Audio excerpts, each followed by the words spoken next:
Alright. Load. We are in Area 2. I have 11 crew members. Yay. Yeah. And 800 money. Oh yeah, I kind of need to keep this. Yeah, you guys are both over. Yep. Alright, so I literally just landed in propeller planes. Like, that's where we left off. Mm-hmm. Got a new person. She is up here in the torpedo station. Her name's Karen Crafter. Ah. She has the exact same story as that other dude I picked up, Steve Avidan. Mm-hmm. And she has the exact same dialogue options as well. Huh. Only the eldest son and the youngest children are kicked out the fin for themselves. Hang on. You're not related to the other guy who has the exact same story. Maybe? Yeah, not taken care of by the family. I feel like there's a bit of procedural generation in here. Yeah, it looked like that a little bit was happening in Just wrong button. in Son of Sea as well. So, since she fell asleep, I got a lot of upgrades. Okay. Yep, I can dive to a depth of 1,250 feet or meters. I can put on the overdrive for a while. I have more inventory space. Mm. Yeah, and a bit more health. Awesome. Yep. I felt like garbage yesterday. Okay, so that's the world map. Yeah. It's very important.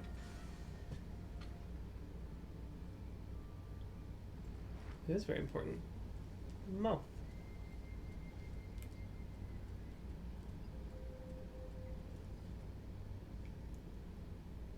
Ooh, is that a bubble city? That's cool. Okay, what am I looking at here? Ping it! Ooh, bonked it. Morganson Ruins.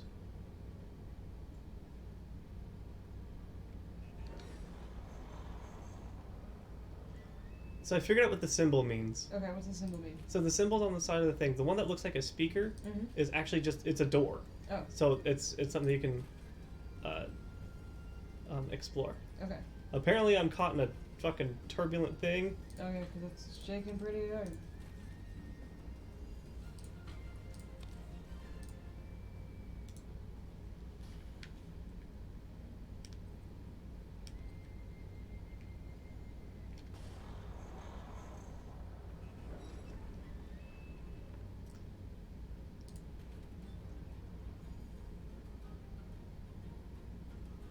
It's real hard to loot when the world's like this.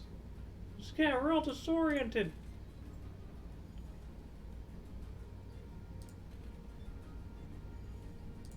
This is where the challenge comes in.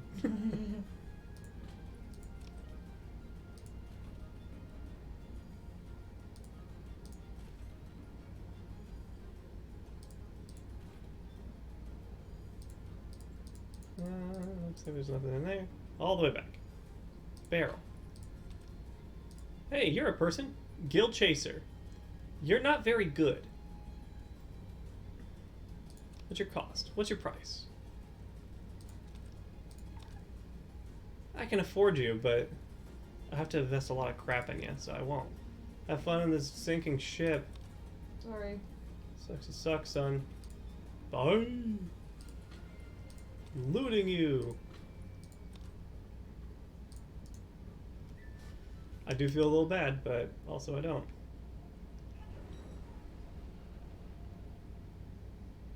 Like, he'd be the one person I keep in the hold to fix the ship. Oh, yeah. Can Like- you, like, invite them, if you will, and then get rid of them later? Oh yeah, I could absolutely dismiss him. I just don't want to drop 600 money on him Oh, that makes sense. out of my 800. Yeah, that's a lot. Oh shit. Hey, check this out. Oh, that's pretty. He's my torpedo man. But yeah, we're like in a little biodome, I guess. That's cool. He gave me an officer star, which is awesome.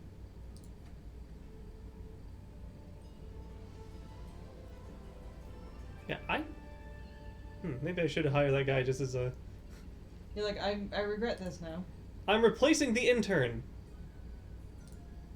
Spirios merchant. So Spirios is one of the royal houses. Okay. Yeah, communicator. That shit is expensive. But it's loot. I have loot. You have 12,000 money. Let's make a trade, shall we? I'd give you this, and this, and some of these. And you'll still not pay me a lot. I'll see you later. I'm still trying to decide, like, if I'm gonna make you split this stream so I can play a little bit more Sun the Sea. We shall see. I still have a bunch of gears and I sold so much forge materials, and like, there's a part that's like, I shouldn't have done that, and the other part is like, I'm not using it. Art connoisseur. Who are the houses? House Spirios and House Kuberi are the strongest. Used to be other large houses like House Morganson, but they were destroyed either by others or their own infighting. Okay. Infighting, always the bane of existence. Well, I'm leaving. I'm leaving. Yeah, let's go recruit this guy so he can fix my shit. Am I being attacked? Hold up. I am. You're fucked.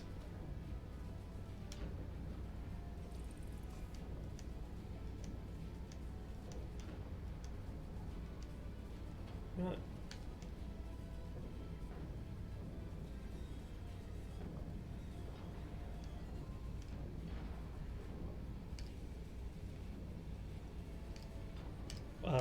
Controller? Oh, is it having some issues? It is. I should have torpedoes.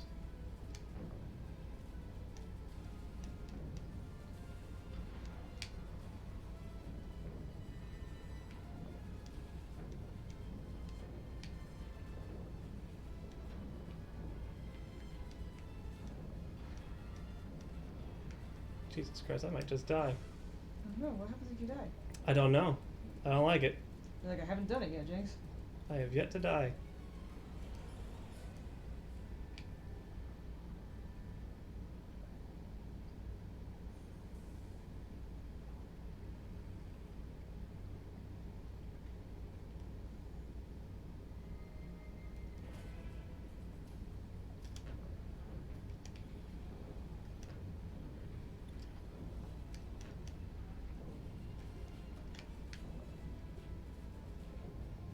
Oh, apparently this says this is plot important.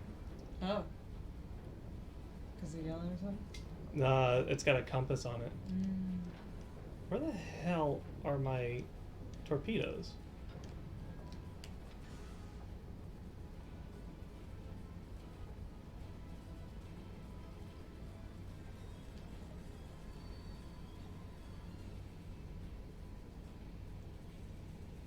I was gonna get this guy to fix my shit. Maybe not. Can't talk like that. I'll explode. So what we'll do is... Hide? No, I'm gonna find a good course to plot, and then I'm gonna put someone from... Oh! Huh. Oh, that's why I don't have torpedoes? Are you about to put a gunner in? He left! Oh. The torpedo man left, and he is the one in the Fountain of Honor. So that explains why. One of you, in here.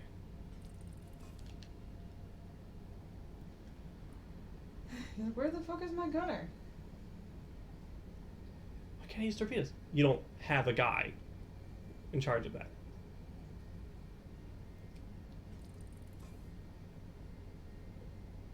Well, yeah. He abandoned me. Did he, or...? Oh no, he went where he asked to go. Yeah. That's why I was just like, did he abandon you, or did he just... Ooh, oh shit. Okay, there are mines. The difficulty curve apparently is way up. Snapper, what are you? For supplies? Yeah. You'd like to not die anymore. Thank you. I'd like to talk with you. We can go shopping. Ooh. Pretty cool.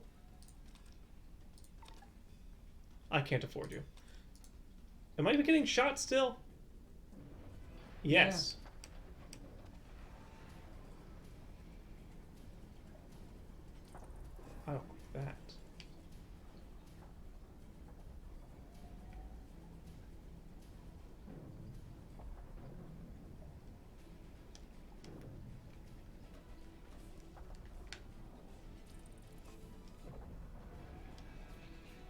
hell ship are you?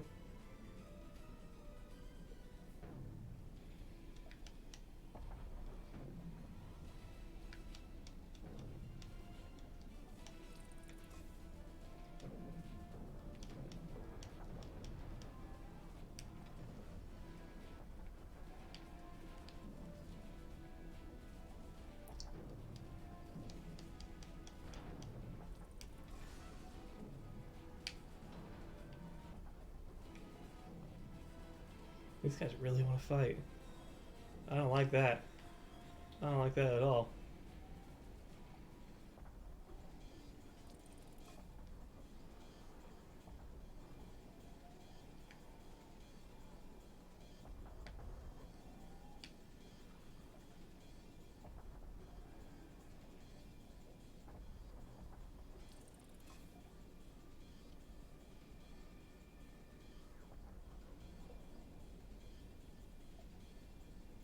I would love supplies.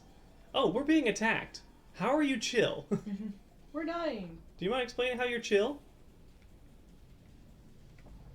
I might have another person I can throw in the back here. It's fine. We're fine. Leo, you help with the repairs.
There's one.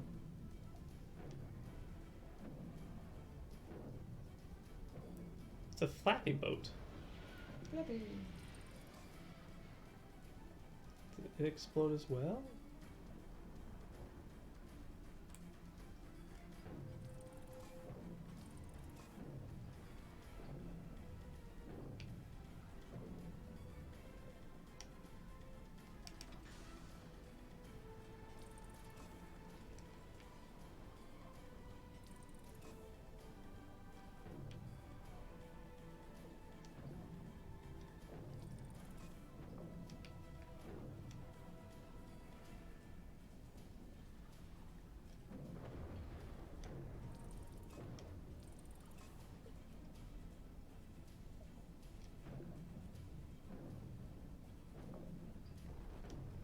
There we go. Take that, you piece of shit. Yeah?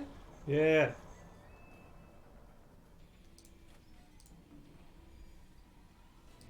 Oh, okay. I guess we're under attack. Yeah. Oh, nope. It was a different ship altogether. Yikes. Yikes indeed. There's a third ship.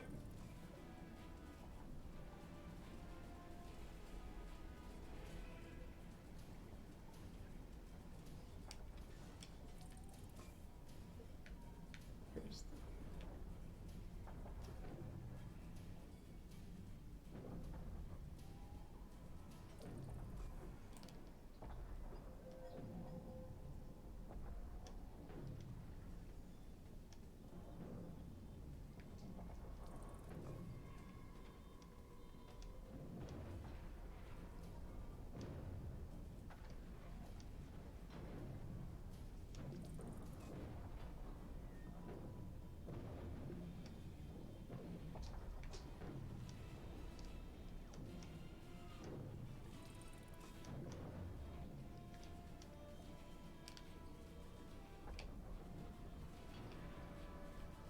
apparently there are more than 3 ships.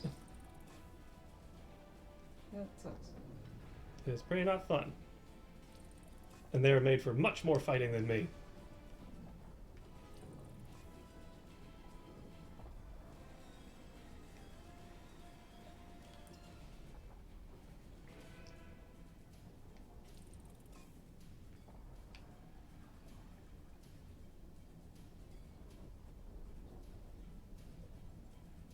Chill out down here for a second. Yeah, we're hiding.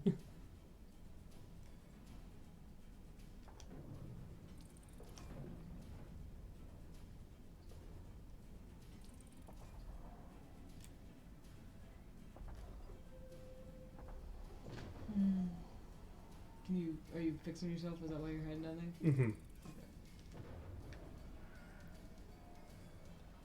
With the way that I swim, you figured it might be a good idea for me to get like a really good short range weapon. Yeah.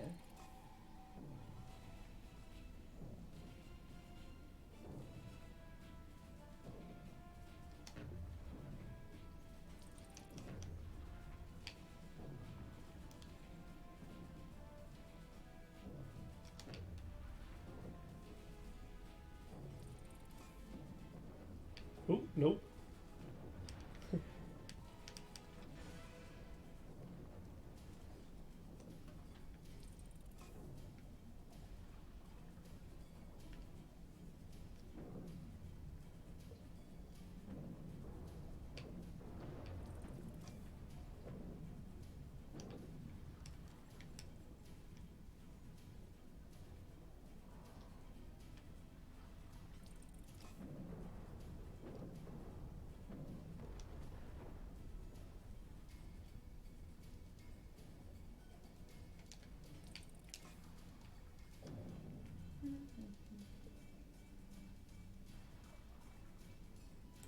Where's the other ones at?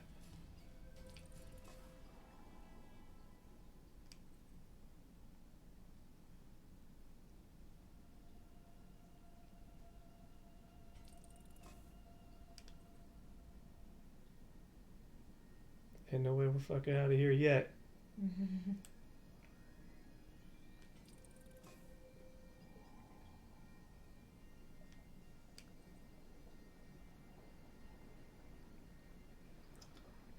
I can see your shots.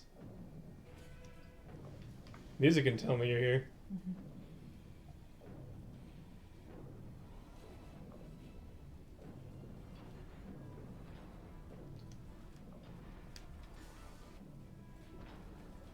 God, that guy hurts so much.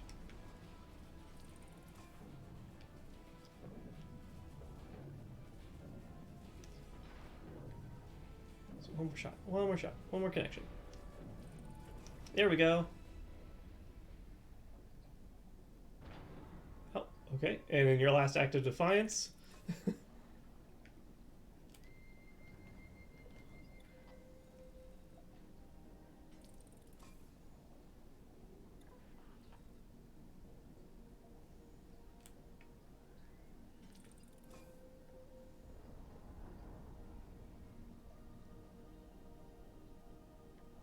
I don't know where that ship went. I don't know where any of the ships I shut down went. Yeah.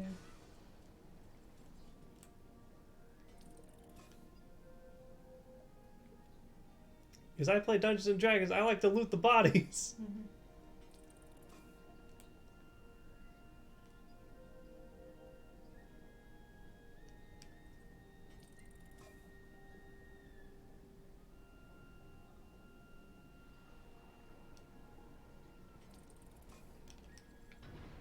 Oops. Well, there's a piece of one.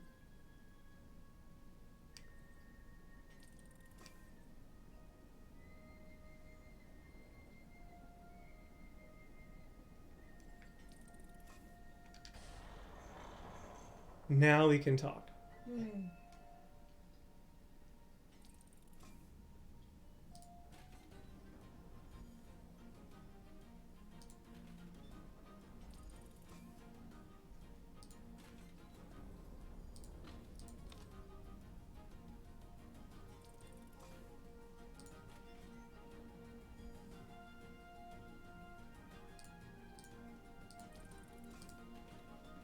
Music's different. Okay. We got new Explorer music.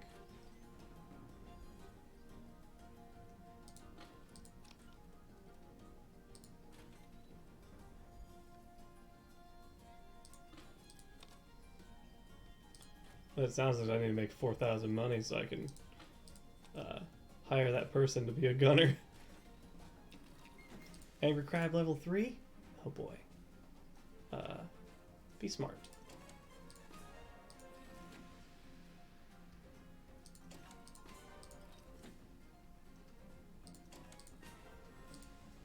Success.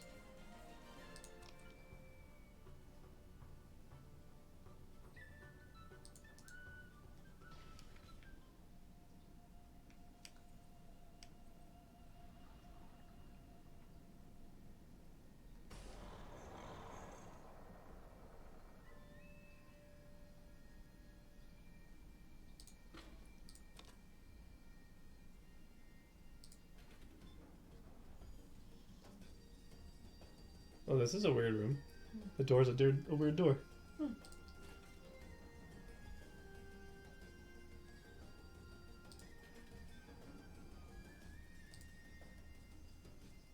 I found the difficulty curve. Yeah.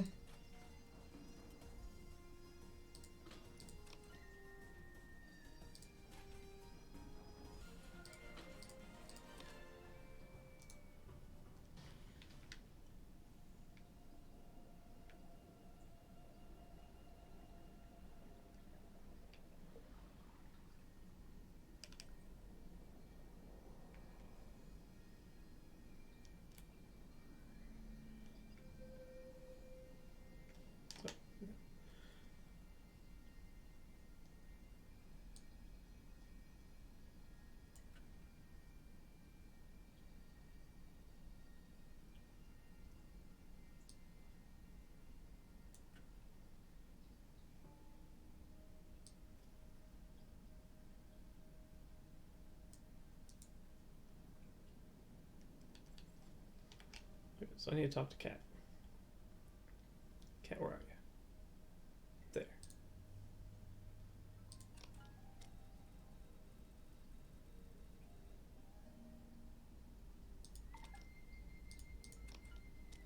Captain, that ship, the last hit we took dislodged one of the beams. Do not move that beam. Oh. Oh. Is our sonar guy dying? Oh no. Yeah. Gotta get to Birchton. Save Gregory. Where is Birchton?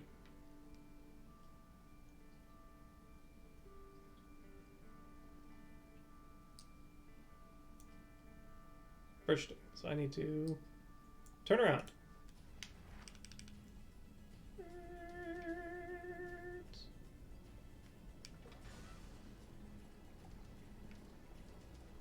Meanwhile, he's been impaled. I'm like, where are those ships? Like, other way.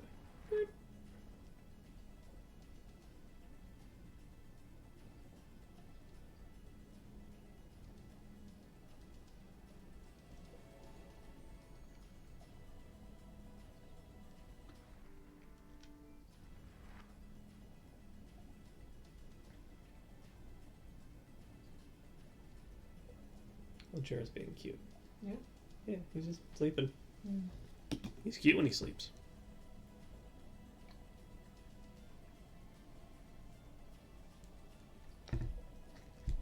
He's like most kids. Cute when cooperative. Mm-hmm. Yeah, I realized something. Yeah. I'm gonna go back to being able to apply the camera separately, because that way I can steer of my own accord. Mm.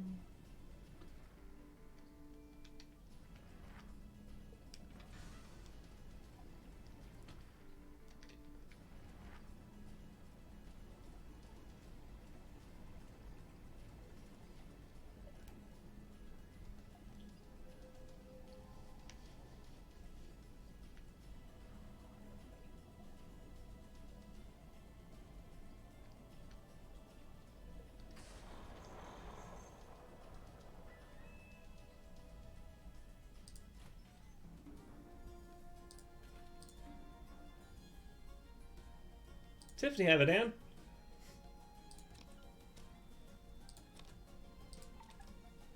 Yeah, you're cheap. I'll take it. A leaking furnace.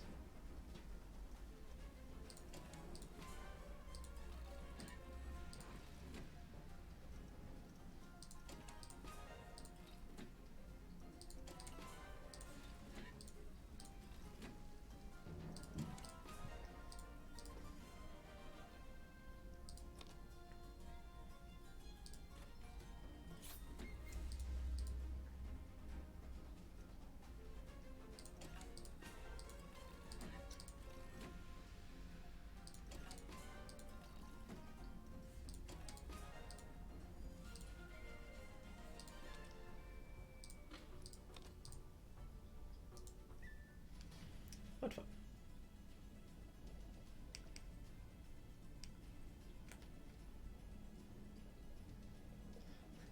I like this, like there's north, northeast, north, northeast, east, northeast. I need to go north. Just need to go straight north.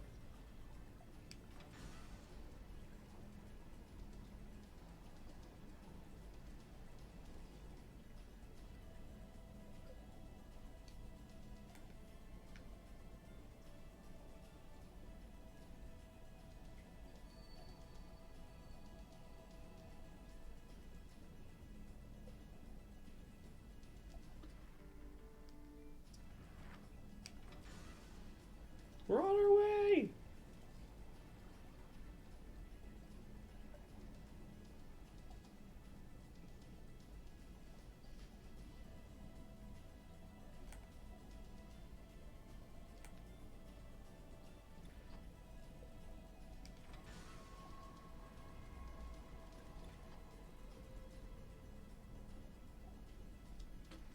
Is this the place? This is the place. You can't kill my sonar man. I stole equipment for him.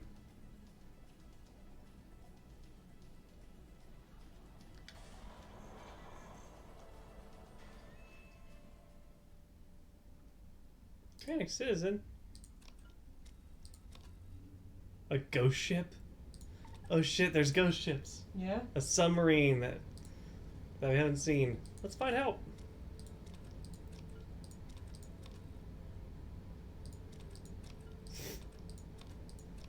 You look like a doctor. Help us or you'll arrest you for violating the hypocritical oath. Hypocritical? Mm-hmm.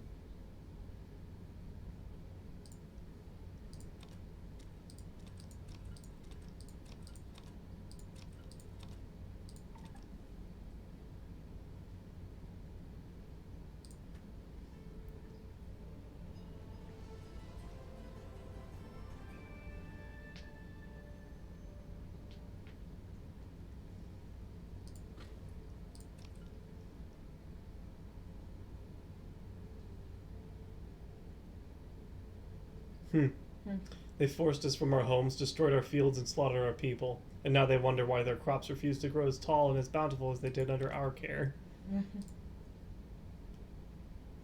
Sassy. I love it. You're a suspicious sailor. Let's eavesdrop.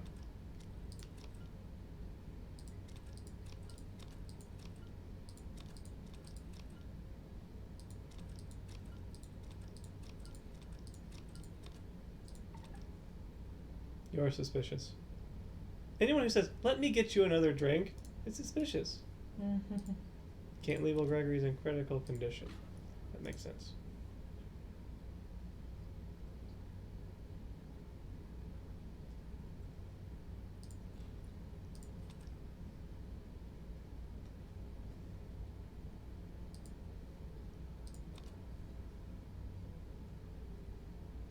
You're a priest. So he's Oh no, he's dead. Oh. My sonar guy died. Oh no. That sucks. Yep.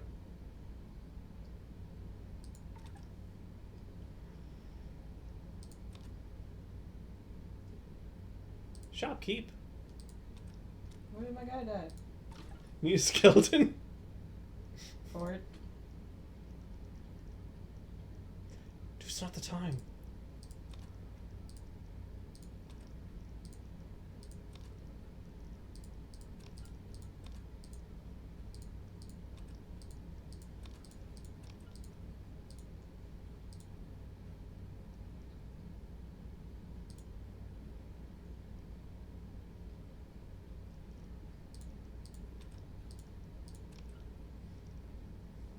We made a lot of money. That's good. Yeah. For what that's worth. Sorry about your death, man. Yeah. I gotta go promote somebody or something.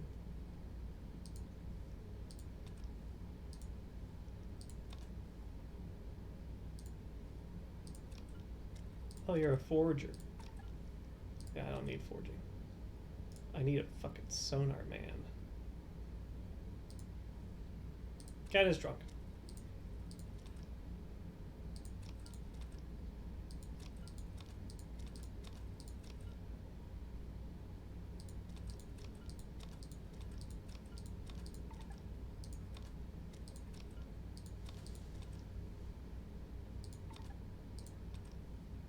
If only our torpedo man hadn't fucking... Left? Yeah. Drunk Jay.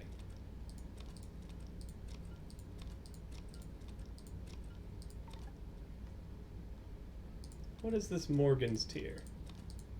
The Morgan's tier is Victor's ship, and that was wrecked years ago. So I fought a ghost ship, which explains why I couldn't loot it. Good shit. So I need to go find another sonar man. Good luck. I think I'll be okay. Where am I going? I love how we both are really bad with like C maps. Well, this map's just weird because like it wants to be 2D and 3D at the same it time. wants to be different. Yeah. And so my I map, just- the other one is just. So I just need to go southwest.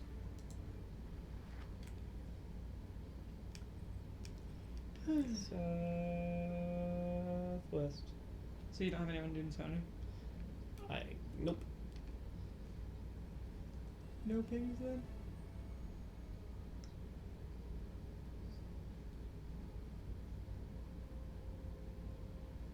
So your crew can fucking die. A little bit sad.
I guess that's the trade-off.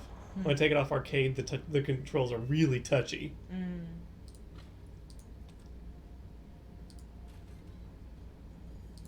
But if I have it on the simulator, then when I get into fights, I don't have to like wait for my ship to turn to do work. Trade-offs. Yep. I'll take responsiveness over inconvenience.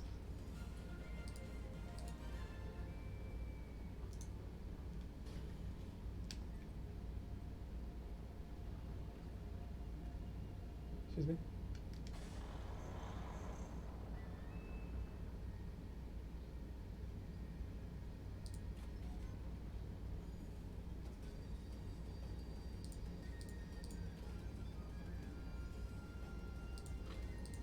Like I said, I'm glad I bought new guns before I came over here. Mm-hmm.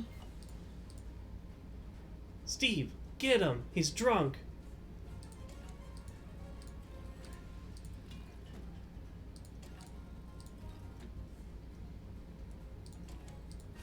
Love it's like it's sleeping, not drunk. Sleeping off that hangover, I guess.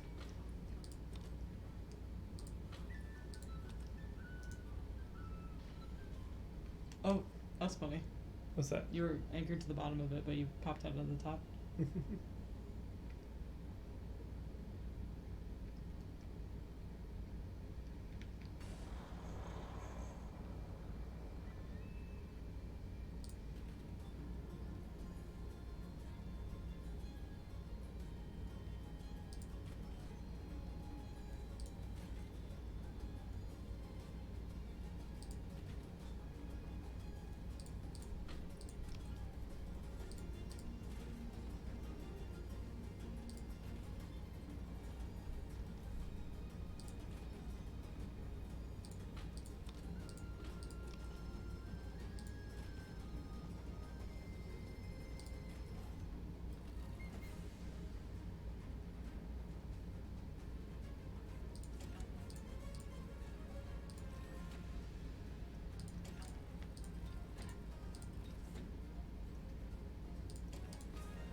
Steve, do something!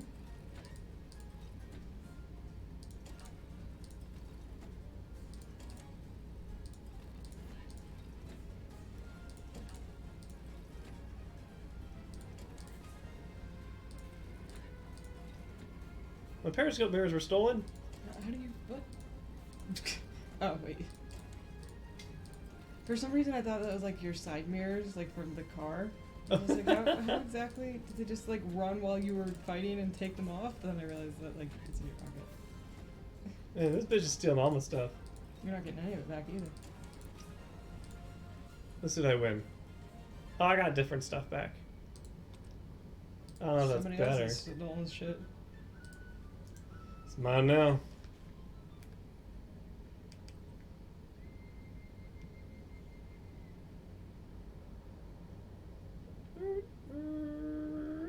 Southwest.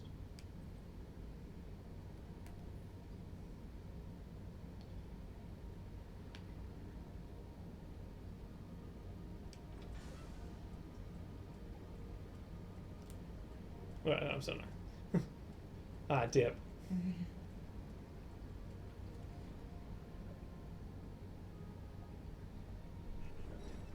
This sunken city's pretty neat.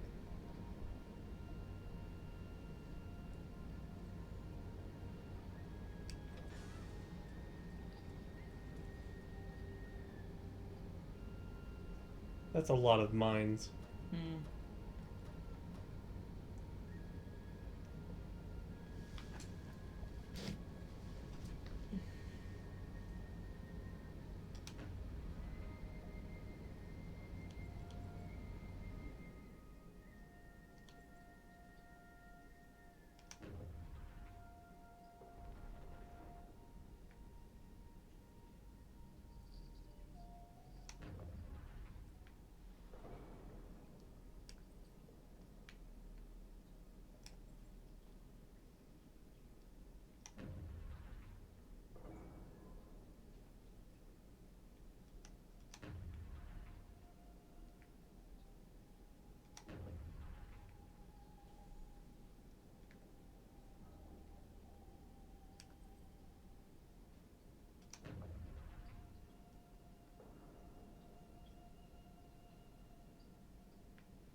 stuff back from the rat thief. A cursed amulet? I feel like our games are overlapping.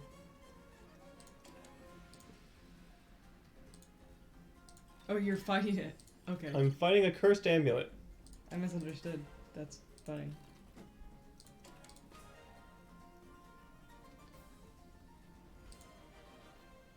Alright, I got a bunch of dowsing rods. Dowsing rods are one of my favorite loots. You're underwater. Like, that's the thing that they say is like, a dowsing rod's not really all that valuable when there's water everywhere, is it?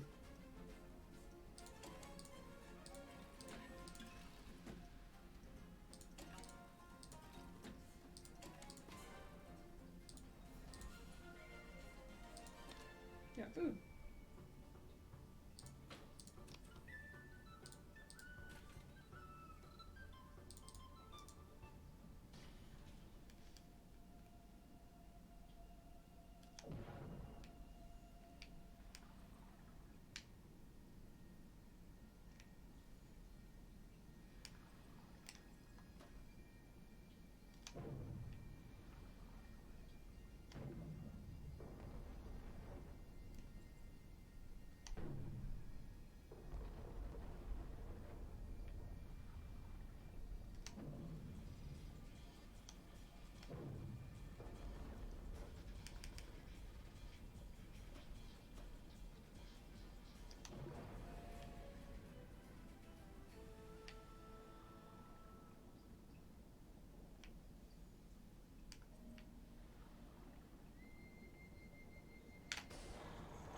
What am I hooking on to? Oh, something beneath the sea? Apparently there was a mountable thing underneath the floor of the ocean. I don't know. I think I just clipped through the earth a little. I don't know.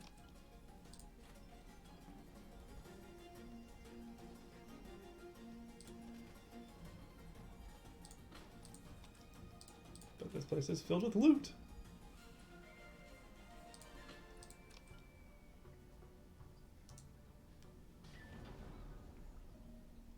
Yeah. There's another one down here. Let's get this work done, and then take some damage for clipping through. Oh, it's coolant.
Is this a base? It's a home base. Hey! Is it your home base or a different one? It's mine. Hmm. It's fully upgraded and everything. Look at that. Woo. You're the arms dealer. You have lots of money. And guns.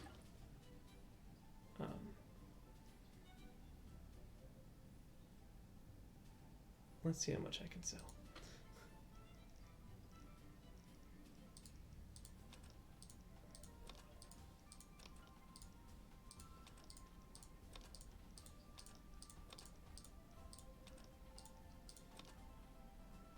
I guess it's kind of pointless now that the water is everywhere. Yeah.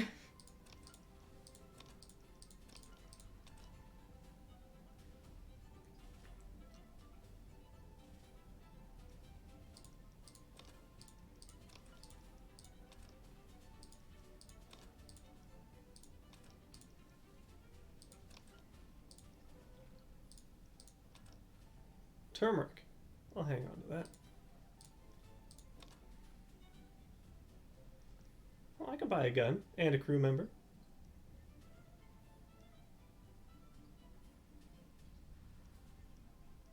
Do I need to take this box to the trash can? I really did it for now. Let's deal with it in the morning.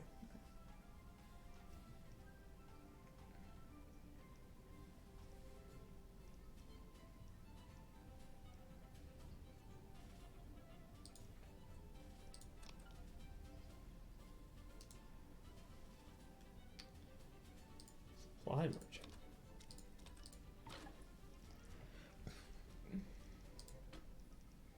He sells torpedoes.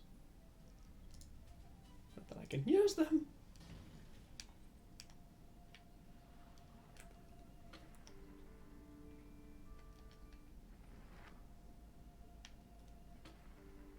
Okay.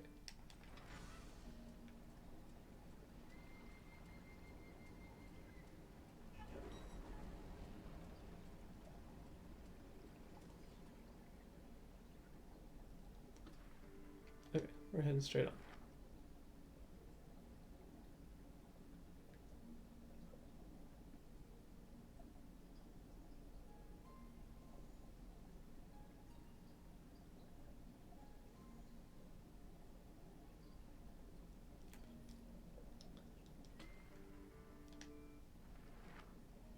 I gotta know what's in this tube, though.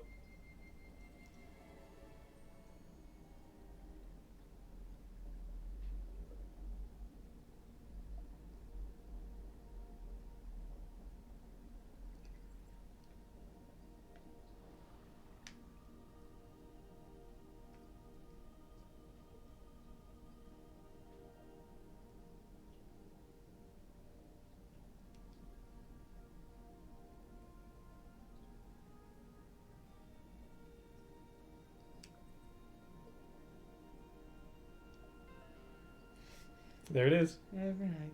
like clockwork. Glowy.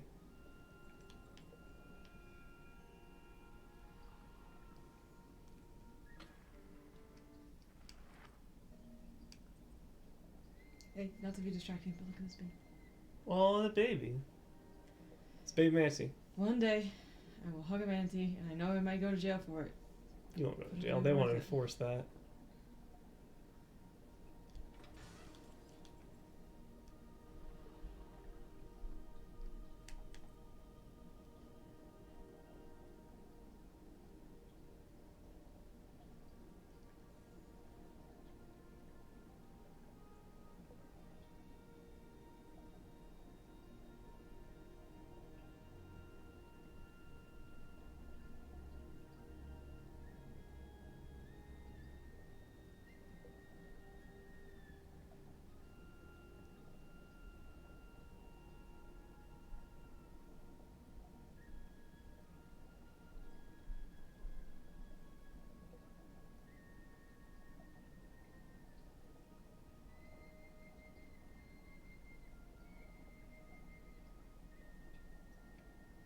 I should have a lot of anxiety in this because I can't see where I'm going in this tube, Mm-hmm.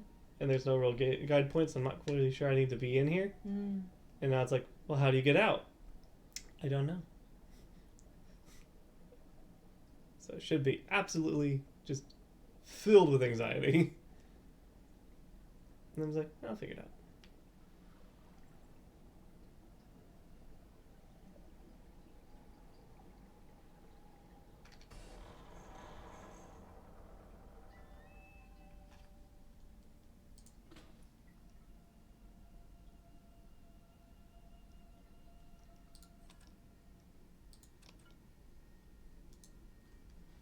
I don't know what captain's time is, but I had got a charm that increases my amount of it.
Hey, Four, how you doing?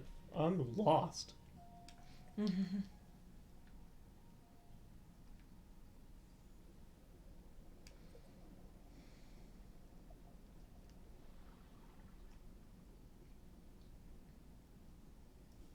What's it? Just depressed. Yeah. Like, I should be focusing on all the good things that have happened the last couple of days instead of hoping for things that cannot happen. Yeah.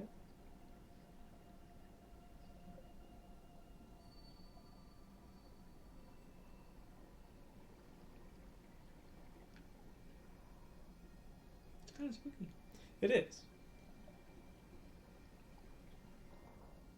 You ran into the camera. I do that a lot. If you go to a depth that you can't actually take, does it like start to die? Do you start to die? Yep. Oh, okay.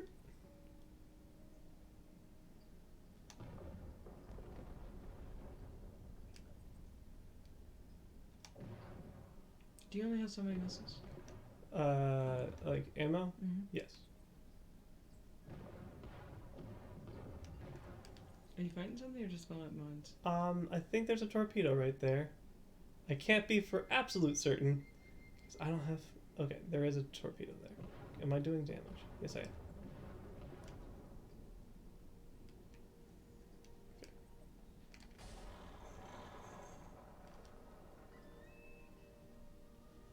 Okay. Fishies. Yeah. Get him, Steve!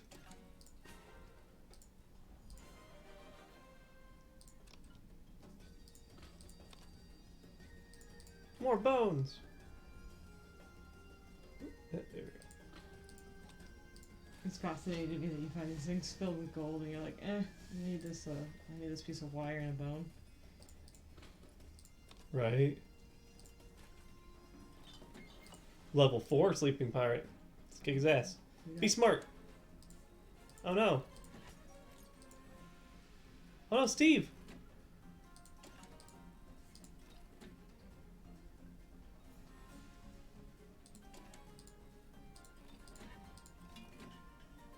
Get him!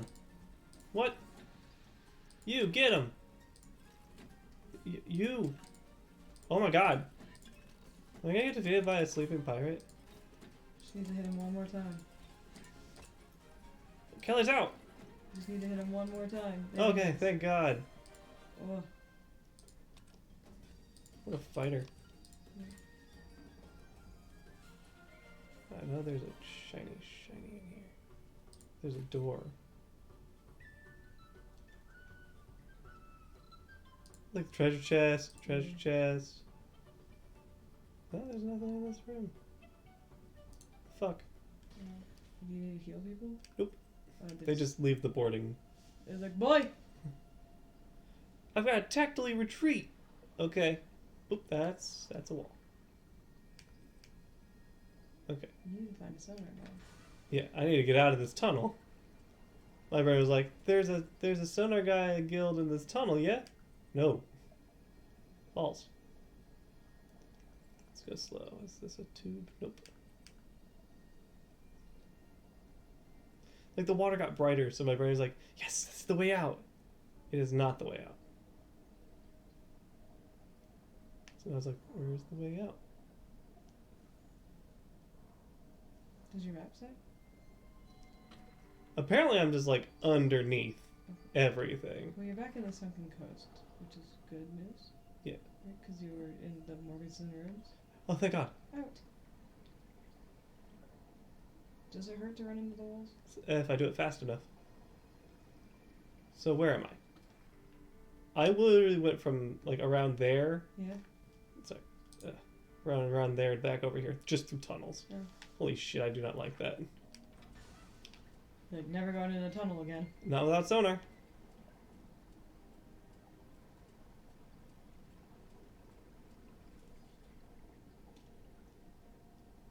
Where's the sonar guild? Whoop. Turbulence.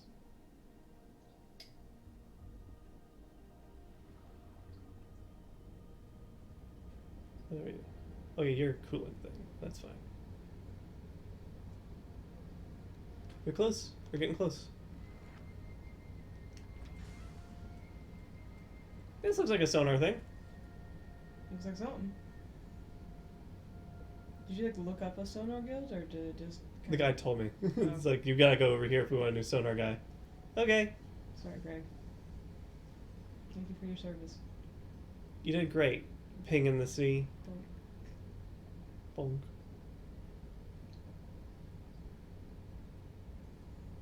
Are we gonna stream tomorrow? I'm not sure.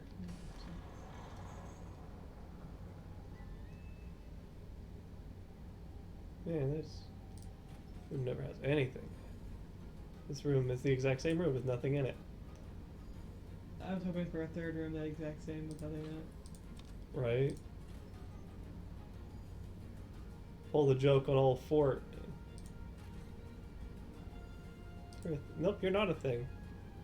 Where's the thing?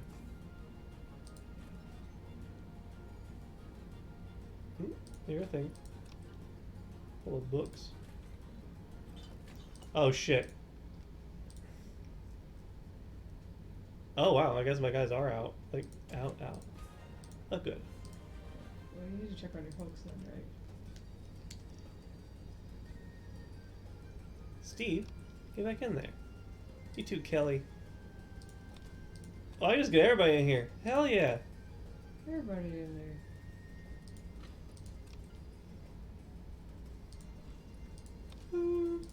Cute little butterfly.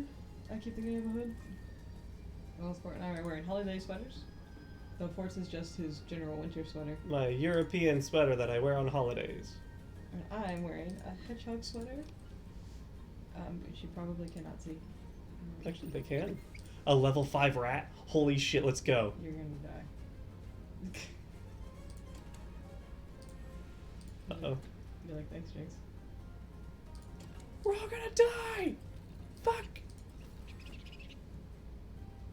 Get him!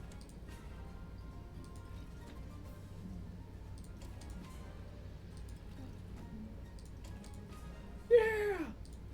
Look him up. Fuck him up! Man. Alright, well, let's...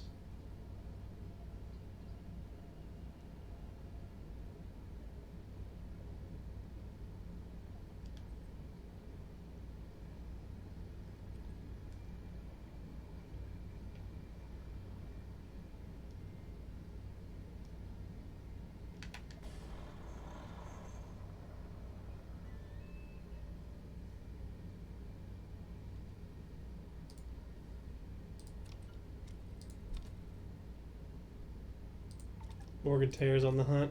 Alright. Busy journeyman. You looking for a job? No.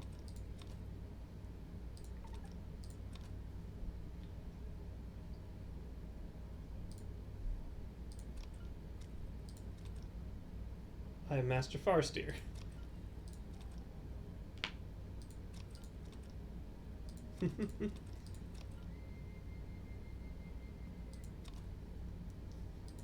And don't call me Frank.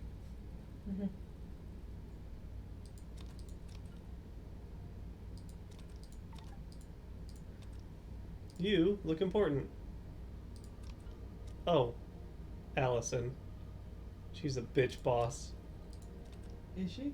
Yeah, she was at the other like Sonar Guild place, and she kept shit talking people and telling them to do her job.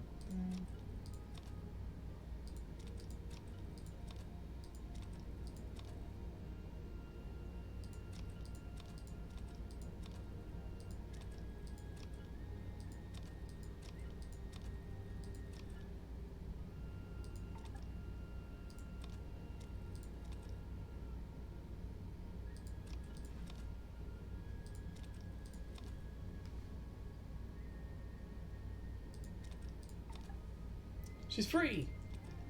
Everybody run! I feel bad because I spent, like, resources on Greg. I mean... They're like, how are you supposed to know? Yeah, I mean, like, that's gonna happen. Alright, well, hey, you, getting sonar.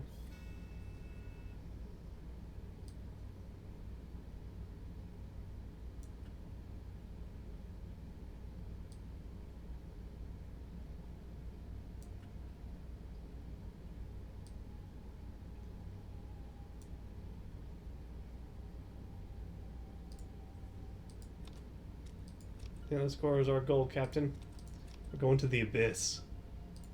It'll be fine. Yeah. That's what I've been doing.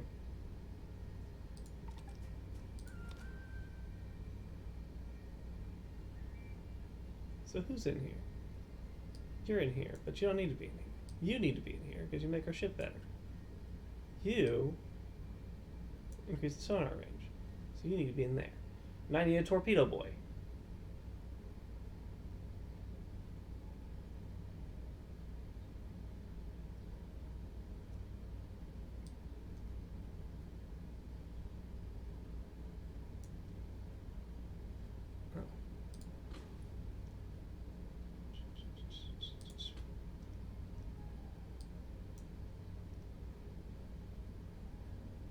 Ooh, yeah.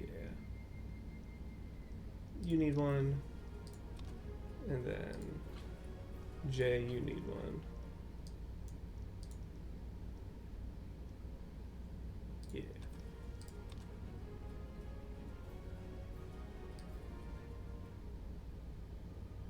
How are you not helping? What does Sonar need? Perception. Oh, you're not very perceptive, are you? You are. By one. And then you...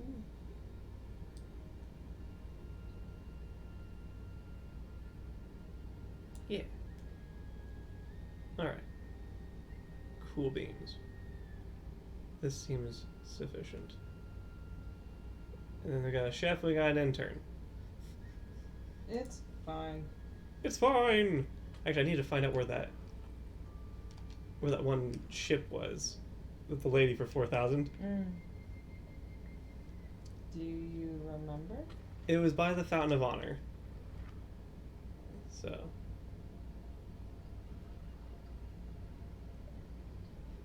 I wouldn't be surprised if it's like really close to here. But now I have this! Sonar? Oh yeah! Oh, that's what it is. You get sonar.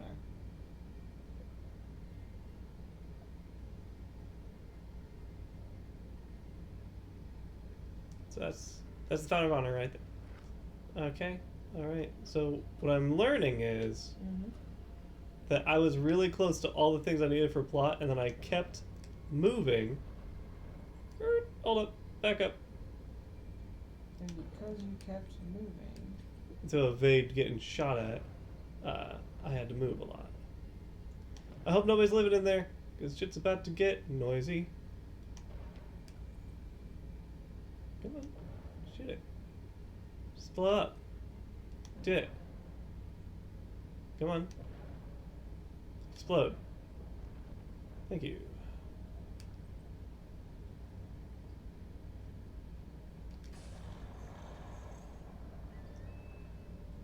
So yeah, I feel like I have not been in here before.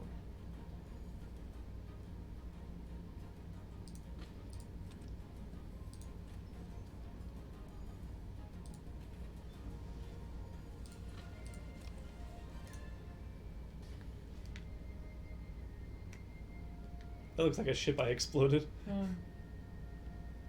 There you are, I found you.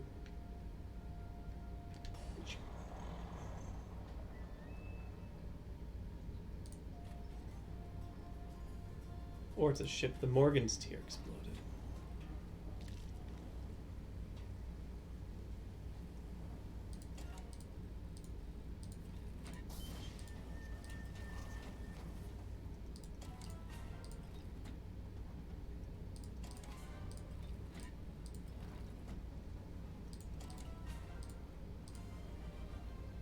Woo! Another furnace! Let's get him!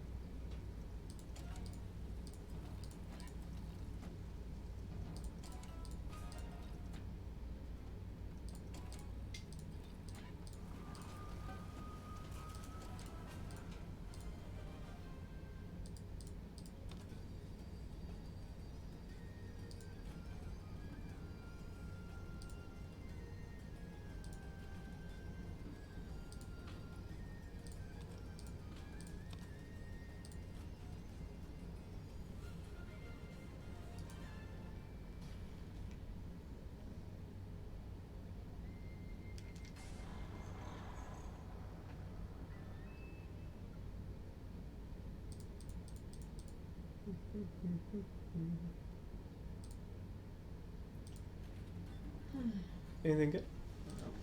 Oh. A pity. Oh, I forgot to have you help me pick out thread for my person.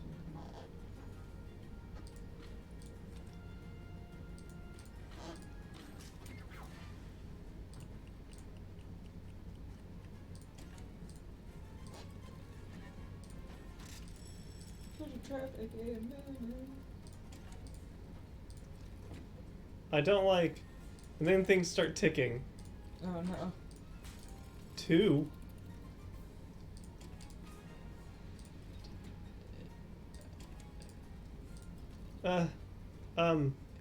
Maybe we need to run away?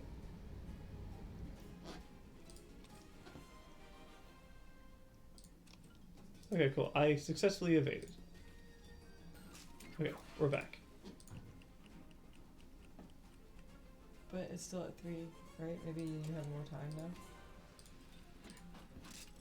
Yeah, I actually reset the 3. I have found the way to beat this game.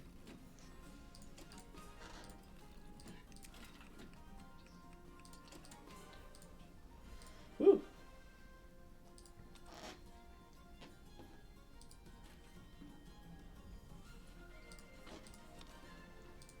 Alright, well. We should make our way to the abyss. Actually, I feel like we should make our way over to, getting a new crewmate who's very, very talented and worth their money. We can remember where she went. We have to find the boat. Is she just traveling around? Yeah, she was on a merchant ship. Oh no. Around here. They probably moved? Because time has passed, question mark? Yeah, probably. So either they're circling around here, which is possible.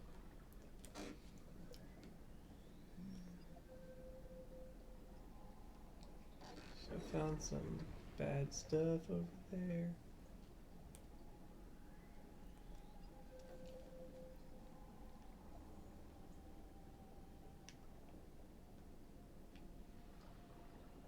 So yeah, remind me before you go to do the roast to help, or after you're done with the roast to like potentially look at thread. We can also just do it tomorrow. Okay.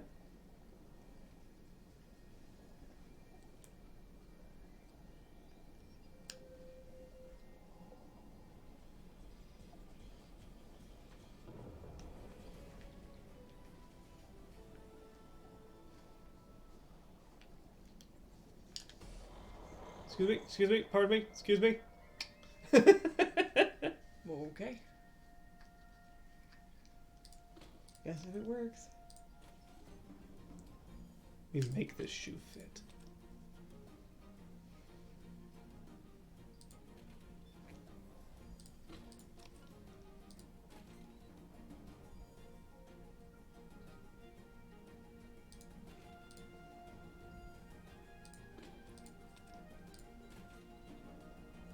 Gonna find that merchant ship. It's gonna be awesome.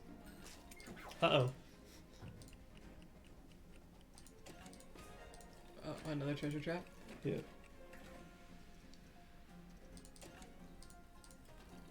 Do you say it tripped over his own feet? It tripped over the set of wires.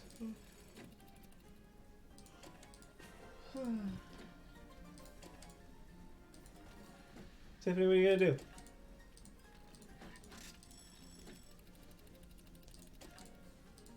Come on now. Just one more. Thank you. So hilariously, this does have like Animorphs logic to it. Just brute force that shit. Yeah.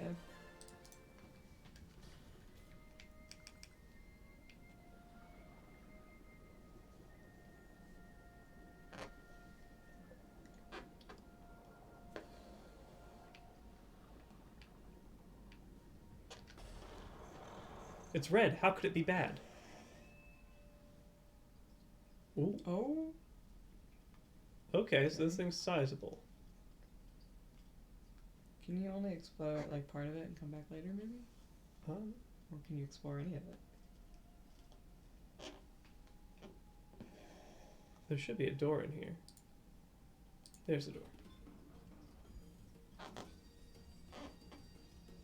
There's a door.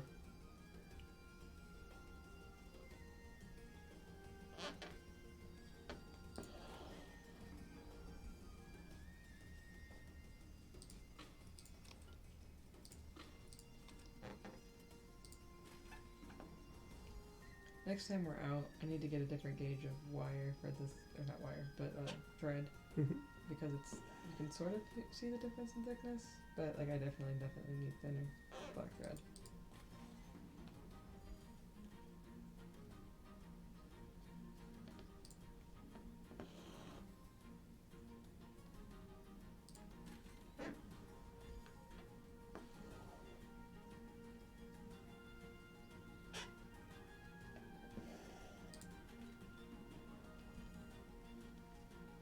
There's a lot of space, not a lot of stuff in it.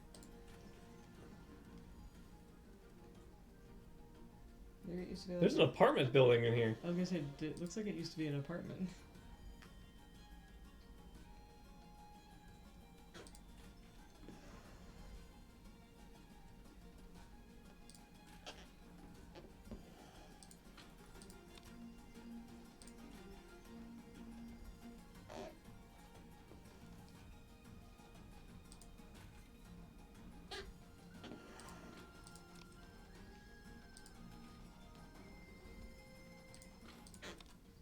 I'm glad I didn't try to explore this while under attack. Found a rat? It's a clumsy rat level 4.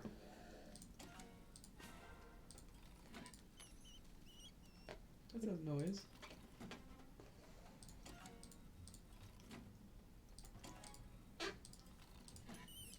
What the fuck?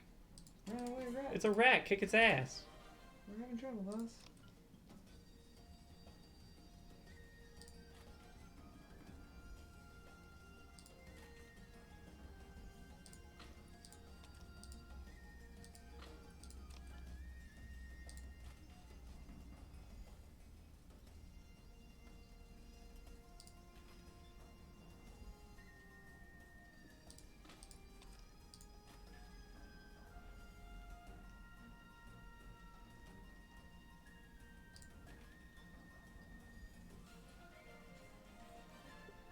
You're a person. How expensive are you?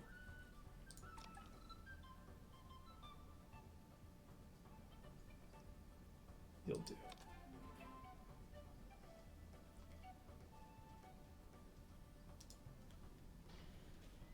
Oh, what fun.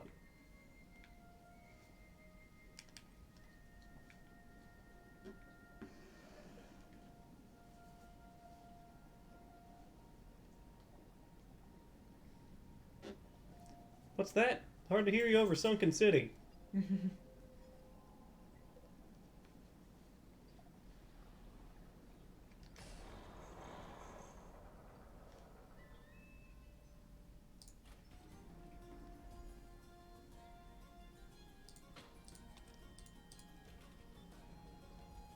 Ooh, merchant ship, when I find you. If I find you.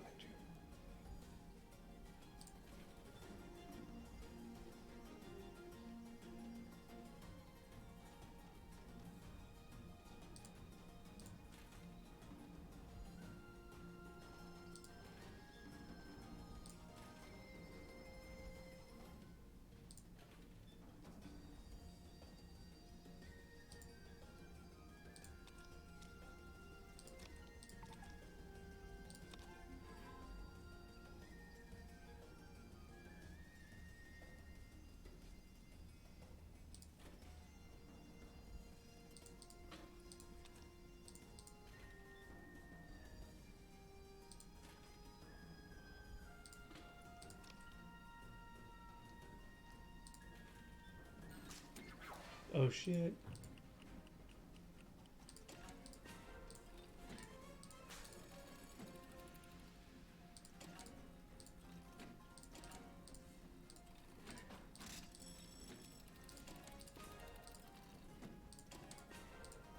Whew.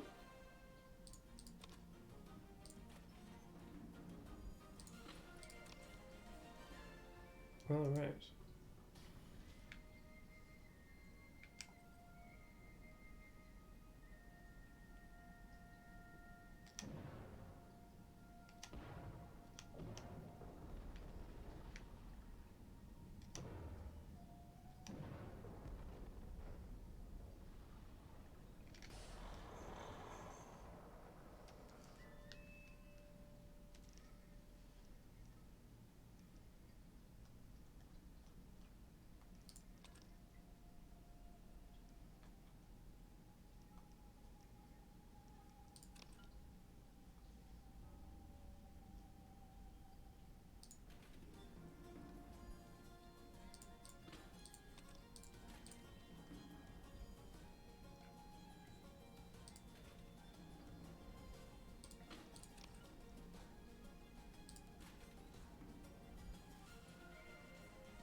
Oh no.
Propeller planes. Mm-hmm.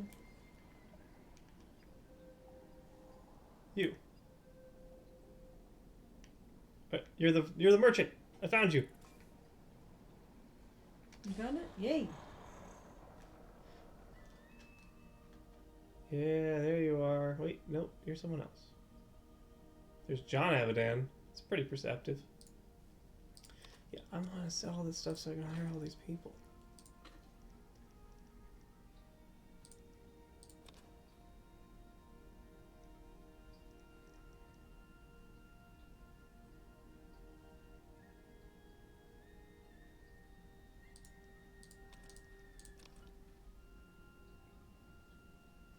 Just think, when our ancestors were young, all this was fields.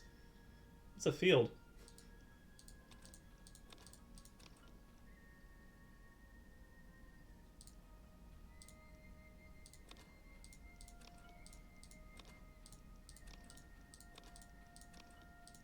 Ooh, sell all stuff. Saffron. We're keeping that.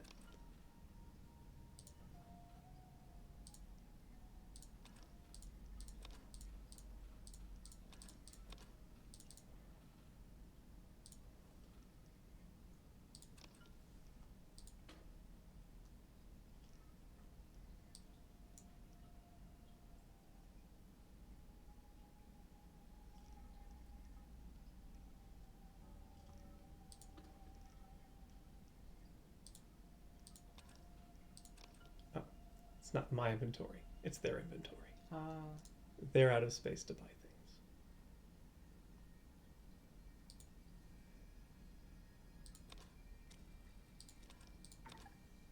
Oh, I can easily afford you. You're not the same person, though, and that's quite disappointing.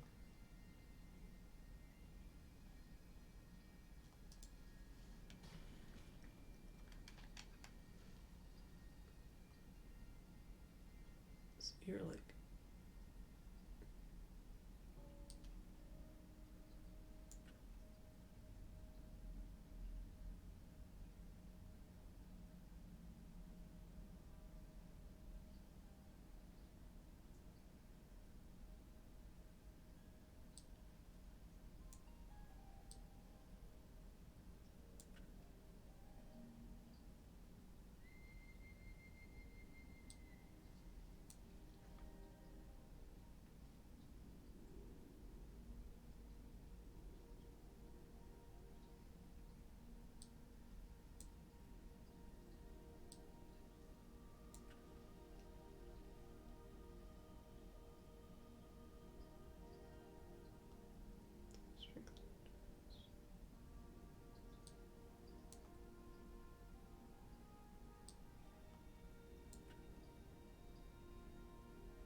As soon as we get a torpedo person, you better fucking believe in good shape. Also need to find another merchant. So I can sell the rest of my crap. Hold up.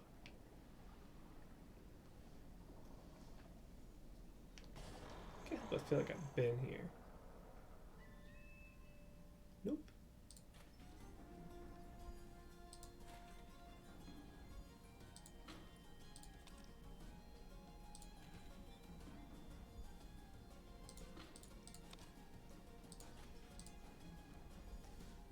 What's funny is I'm almost of the mind of like, alright, well, it looks like I just need to go back to the home base and get another ship and then spend all these forging materials to upgrade it. Yeah, probably. That seems like a good idea. Get a better ship if you're gonna go into harder areas. Yeah, get like a combat ship.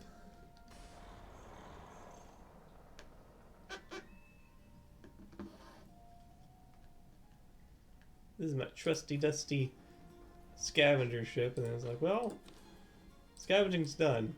Go kill things.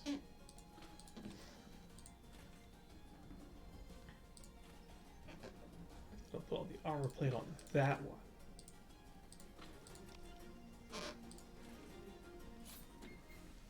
Oh, level 6 pirate. Oh my. Mm.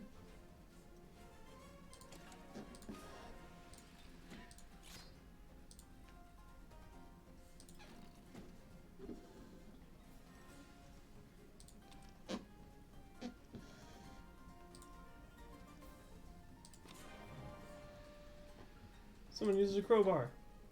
Who? Uh-oh. Alex got stabbed. Oh shit. Oh no, is he dying? Nah, he just has to leave. Because he's potentially dying. He's out for like a minute. Is that all that is? Oh, time for another crowbar.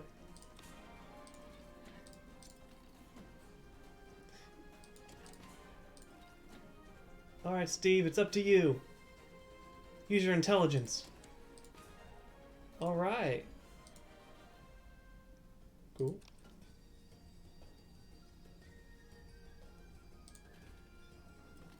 Oh, crap.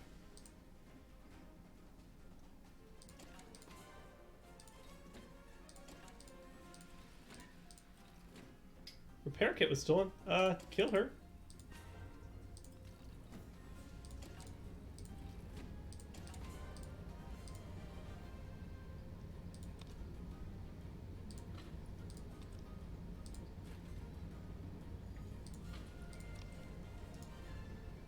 I do need that repair kit.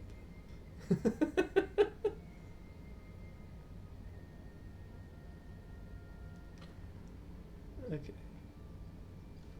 So what's over here that I need?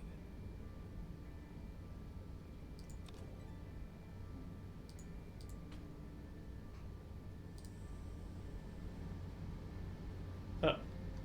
Have I not done that already? Navigate past the blockade. I feel like it's something I've done, seeing as how I'm here. Yeah. I don't know, man. Are we ever really even here? Mm-hmm.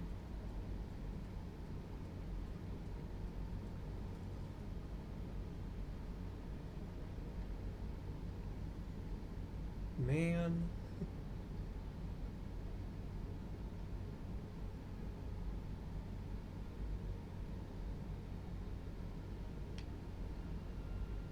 This game feeds into my ADHD. Does it? Oh yeah, because I'm like, alright, I gotta go talk to this blockade. Ooh, anchor point! Should you make that reference if you don't have ADHD, though? You're correct. Actually, I don't know if I do or don't. You've never been diagnosed, so maybe don't, until we know. Yeah. And if you're worried about it, we should get you tested. No. My attention deficit personality types. Not to be that guy, sorry.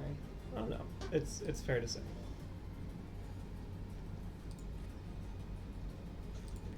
I have fruit. You have lots of fruit. I do.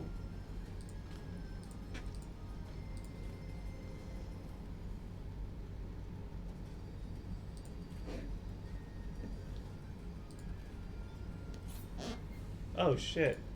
Pirate's back. Oh no. Use your problem solving.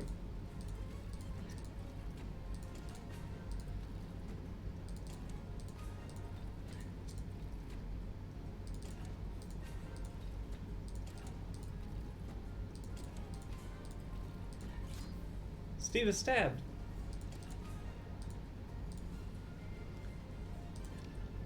The show must go on.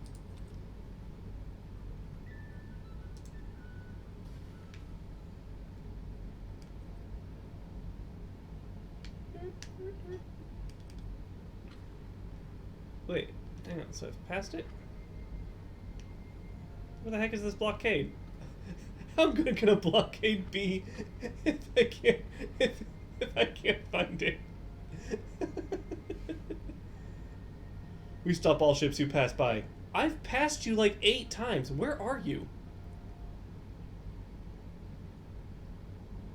Are you the blockade?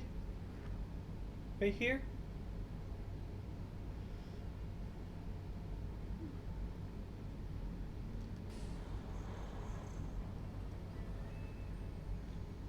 Oh, well, let's open this, take this. Okay. Circle of pillars.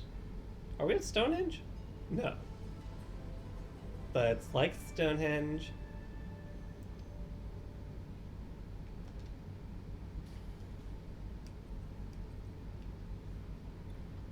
Alright, we've navigated past the blockade. Let's head out. Right you are.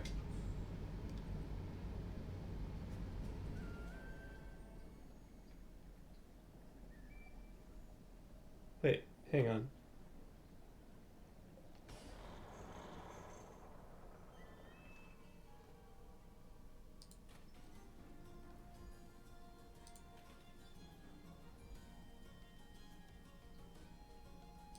Now they want me to go to the Fountain of Honor.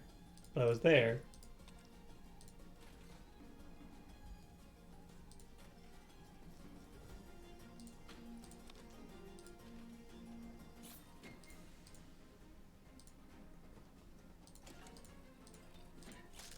Kelly's been stabbed. Yikes, you're having bad luck. I have been having real bad luck.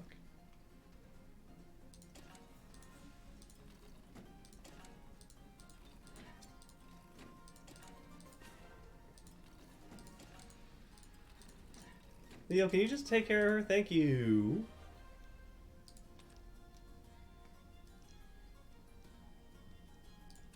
Steve, Alex.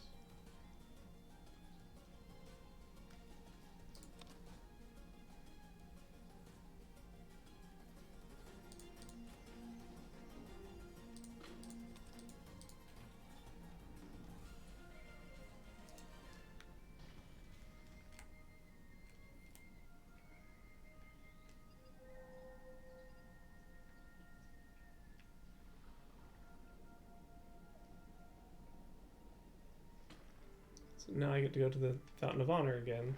Which is cool.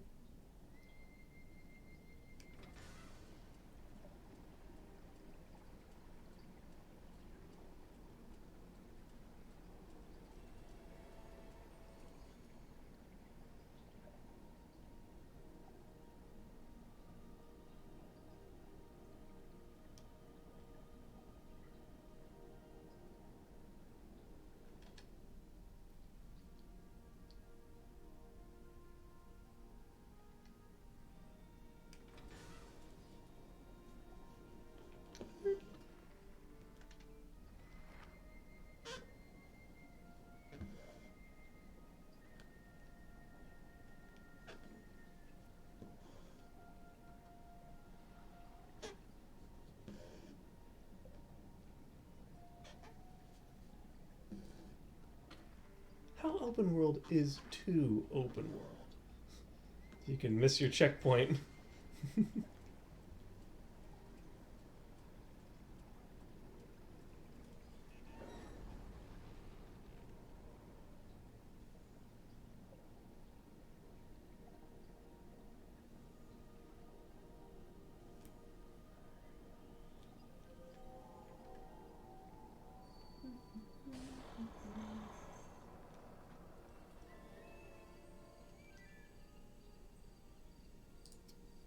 merchant.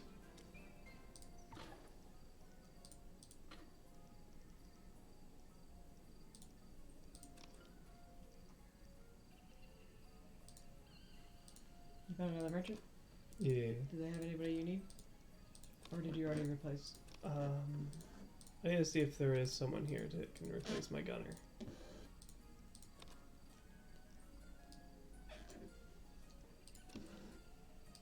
I can put my forge materials in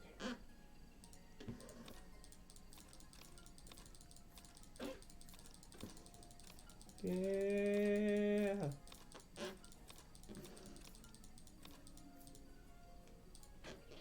So just scrap to kill people.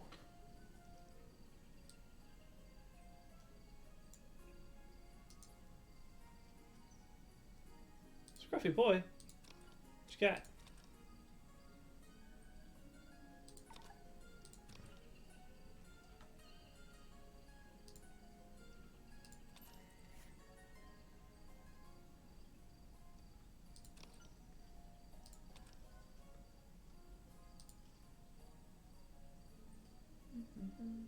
Oh, this is. Oh yeah, you went to the shrine, right? Yeah. I was like, this is cool. Right, you've been here before. Correct. That was like above water but underwater somehow? Yeah, it looks like it's... Like a biodome kind of thing? Yeah. So now that I've done that, it's into the abyss, it looks like. Yeah.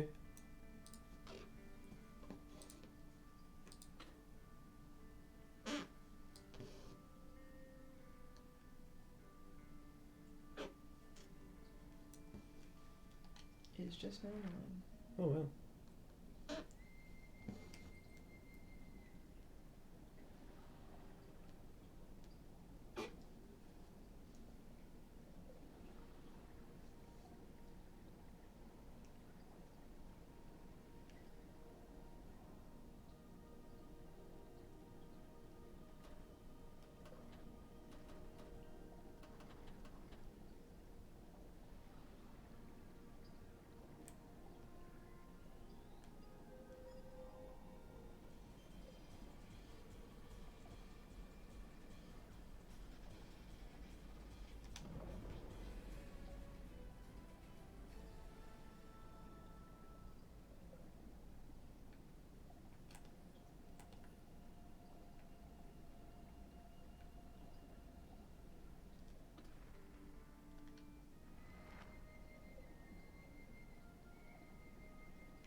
Ooh, ooh.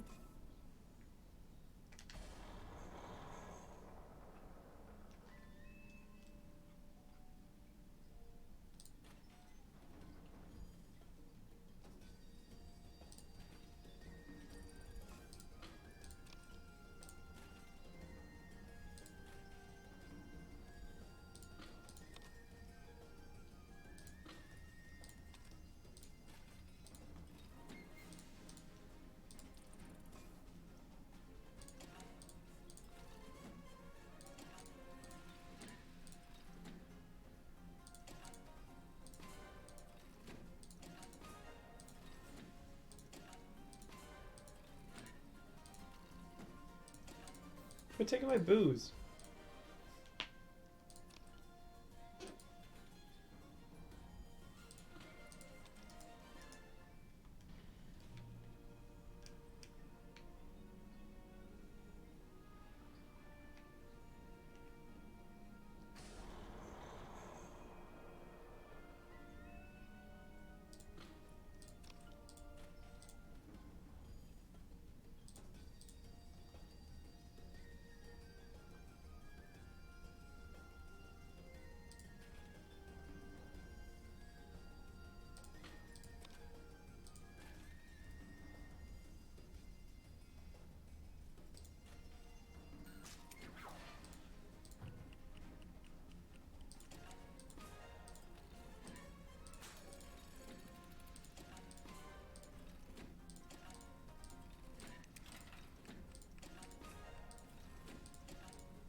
You have a 70% success rate and you keep tripping on shit, Dan. Sounds like me.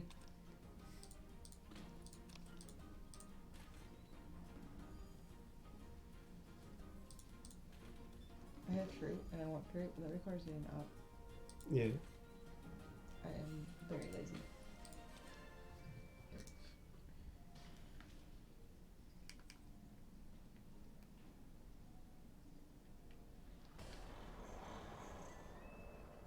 Tell me your secrets, Babu.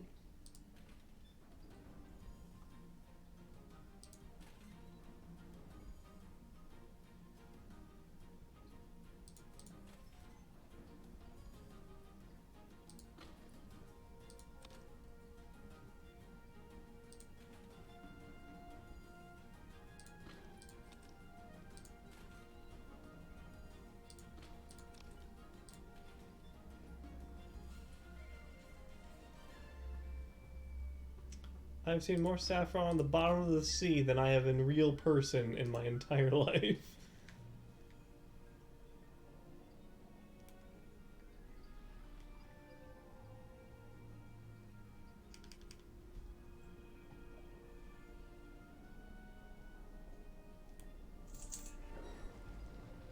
Hi, Jera. Yes, dear.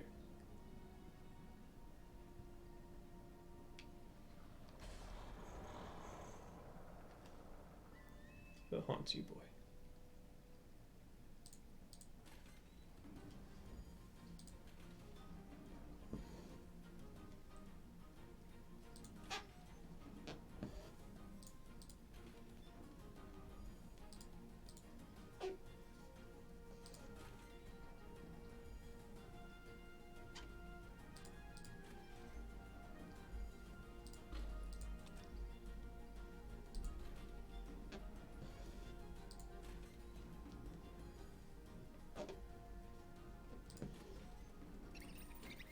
A level 7 rat?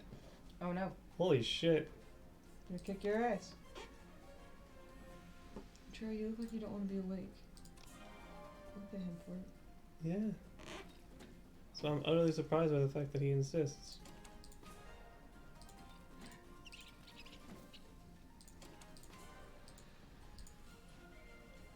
He just got drunk and fucked up this rat.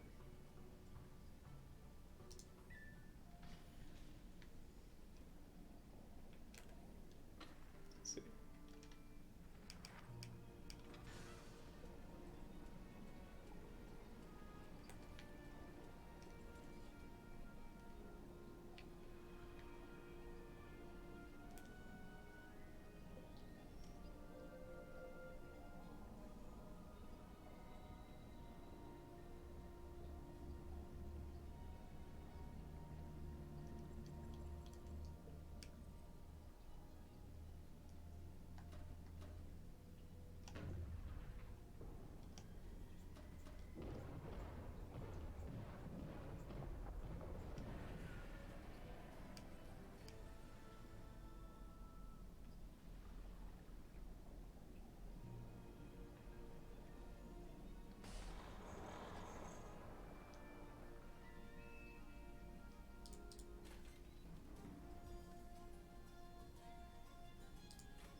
Oh boy.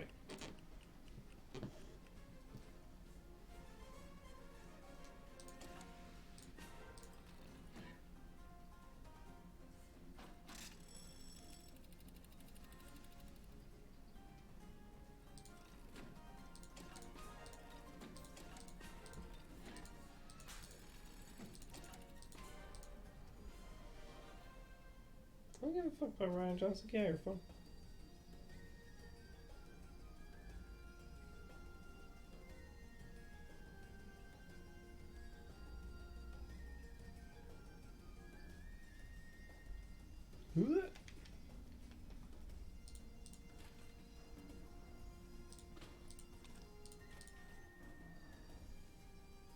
Kathy.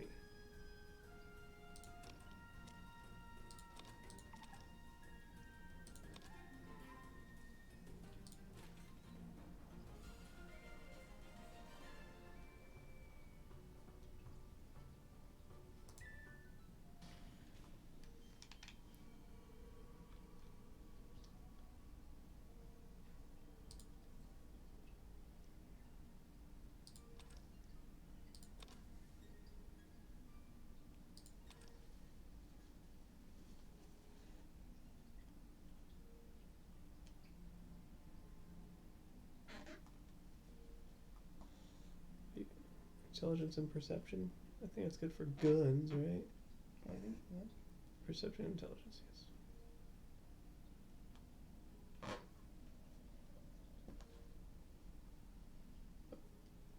Cat, you're getting a medal.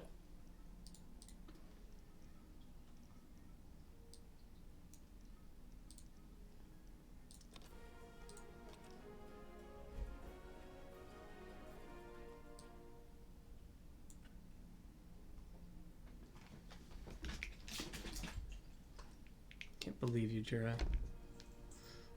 Do this to me. On the day of my daughter's wedding. On this, a day. At all.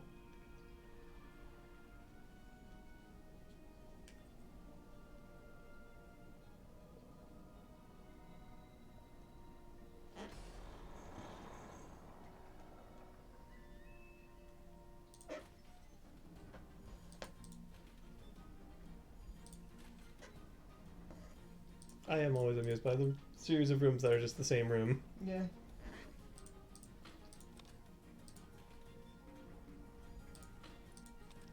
I feel bad, like I hired somebody and then I was like, but your stats suck. Sorry, you gotta go. And like even give you like the with tears in your eyes, like I'll get off at the next stop. It's like, yeah, well, At least you got paid. yep, I don't think I get that money back.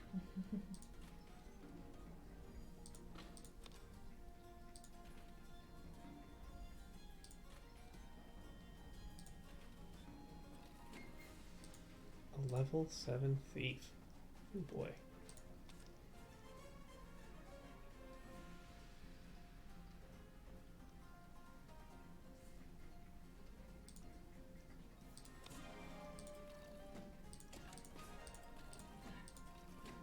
Still a crowbar? Can't believe you.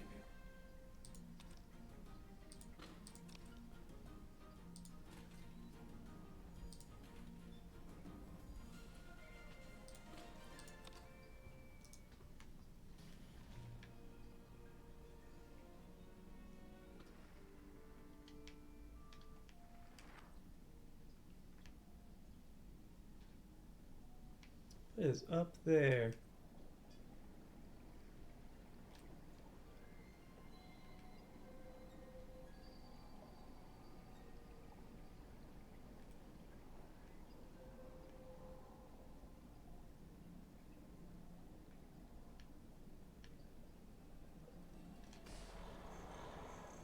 This looks like the serious business.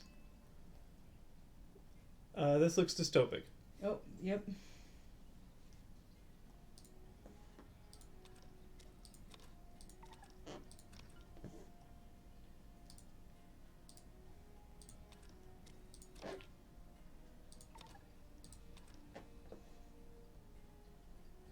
You have a sheep and a dog and a cows, and that's a bear. Bear. Chester. Can you save him? No, I think they're just kind of there. Hey, a merchant.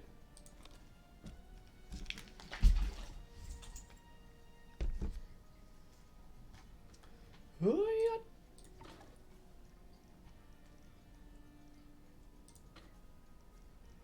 Hmm.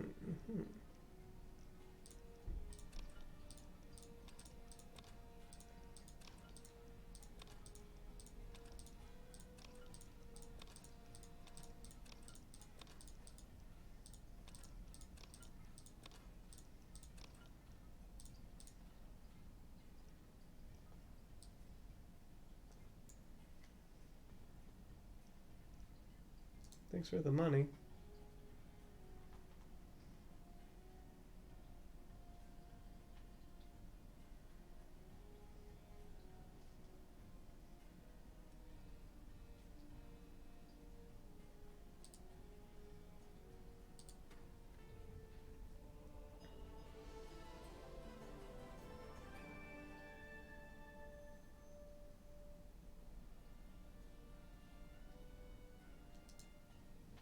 Everything all right? Yeah.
Well, I just spoke with nobility, and they gave me a task.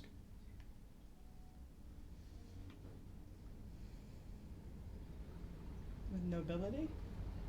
Yeah, apparently, like, the head of House Kuberi is kind of like, hey, I lost a ship, and we're having trouble getting it back, so kill the people who are keeping me from getting it. Okay. Got it.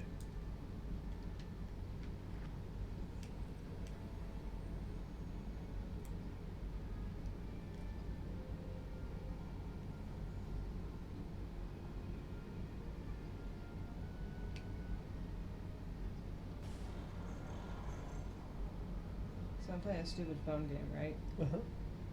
And there's somebody named, I'm not kidding, King Trump V. Okay. And he was putting slurs in the like all player wide chat. So I reported him, and now I'm killing him anytime he walks into my area. Mm-hmm. I was just like, okay, I don't fucking care.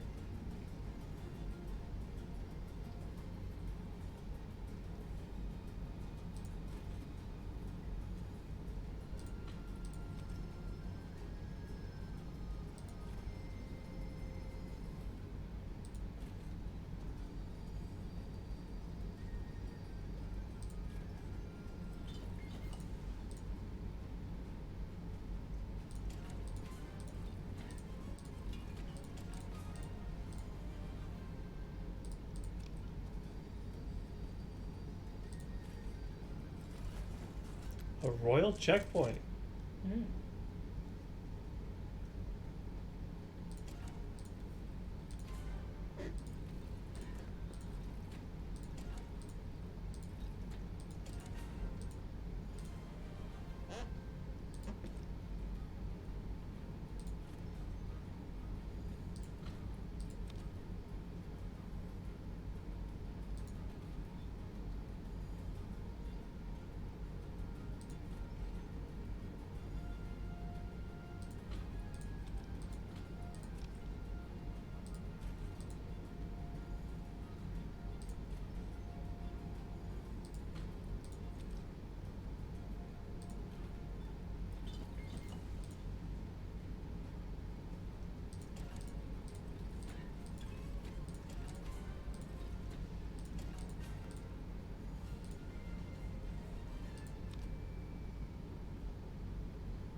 Bonk.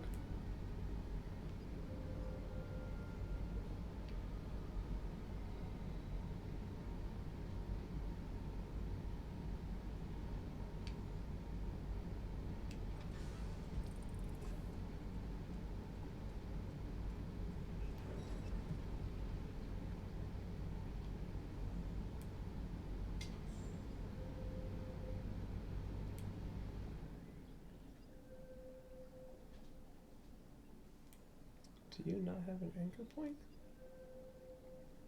There you are.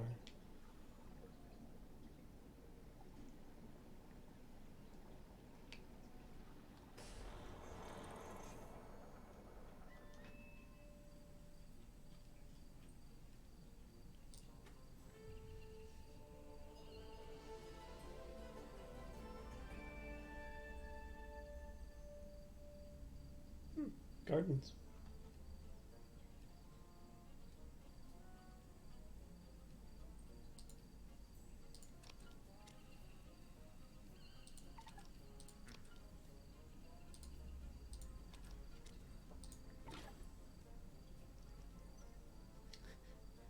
I think that's a smiley face panned onto the air tank.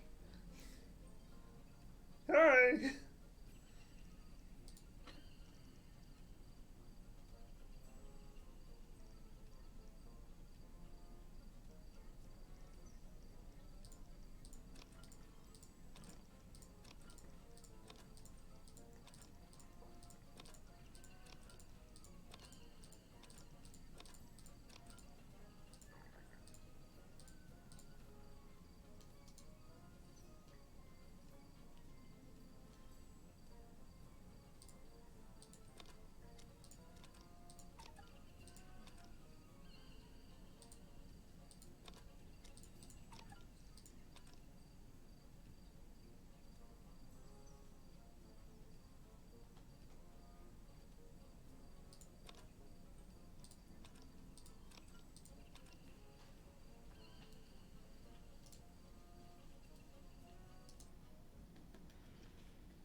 was fun. I'll see you guys later.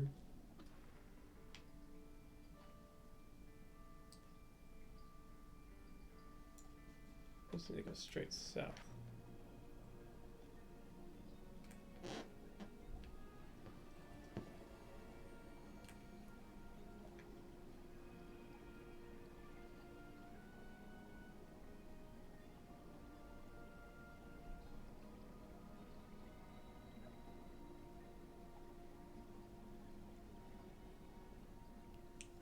Okay, this is bad. What's that? I'm getting attacked by some glowy things. I went 2 down and I don't know what's hitting me, but can't get to the bottom here. No sir.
Base.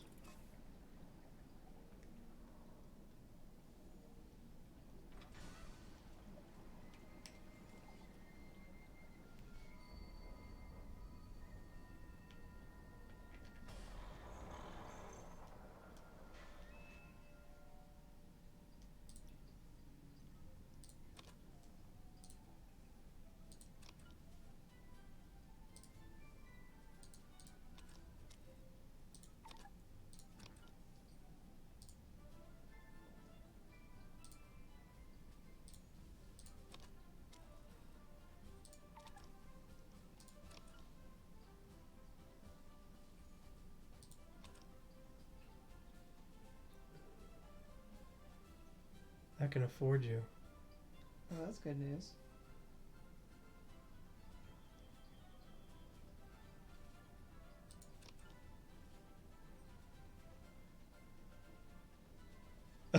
What's up?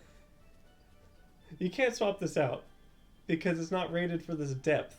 If you take this out, you'll die. So I have to buy it somewhere else. Can I upgrade it? It's like I just want to buy it.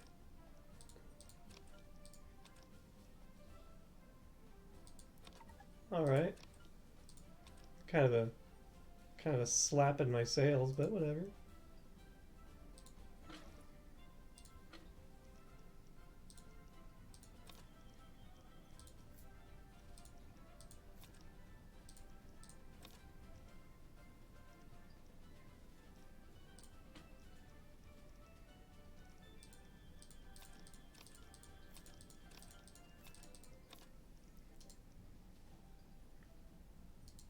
Duke's really funny stuff. Oh yeah.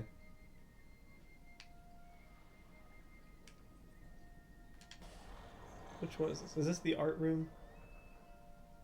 No, this is arms dealer and supply workshop.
level 7 furnace.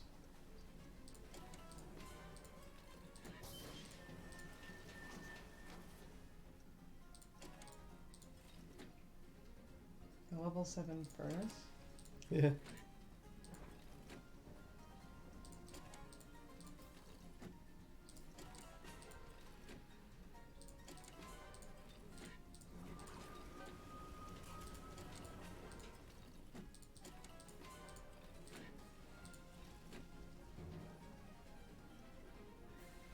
It's 2 health left.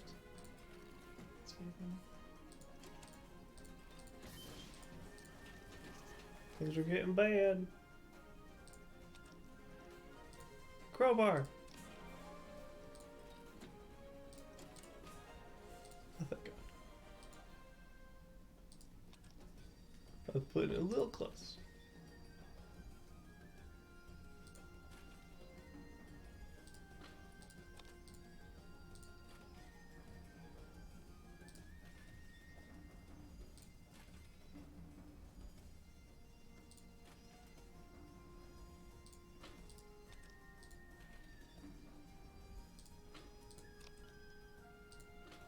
You're a person.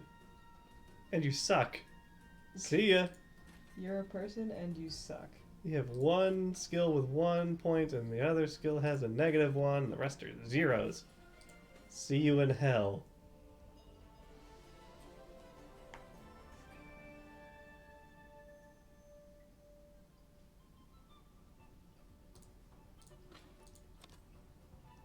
Found many pages with prayers and letters to separated families. I can only imagine what our ancestors endured during the fall. Some Stephen Aspin's journal. I like this little, like... The little ditty? Oh, that, absolutely. But I was also just kind of stuck on the little bits of narrative you get from the stuff you find. Yeah. That's neat.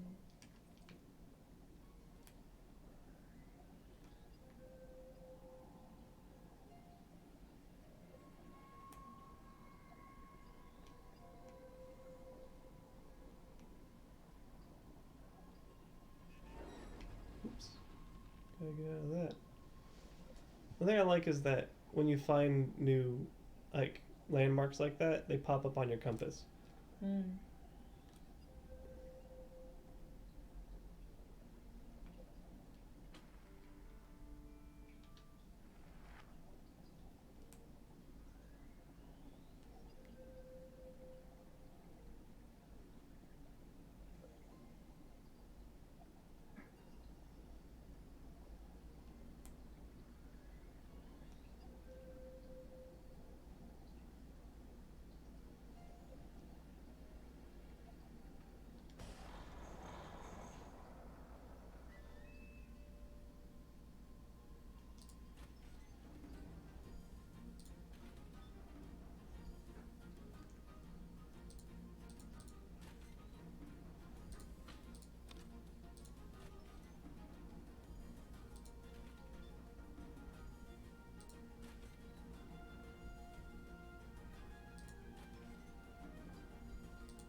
I find it sad that, like, the main reason I'm digging through all these places, like, please tell me there's another good crewmate.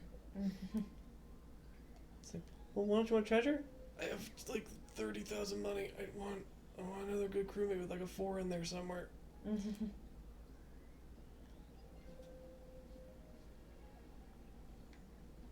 want someone who's good at karate. So they can beat up rats. Because these rats are crafty as fuck.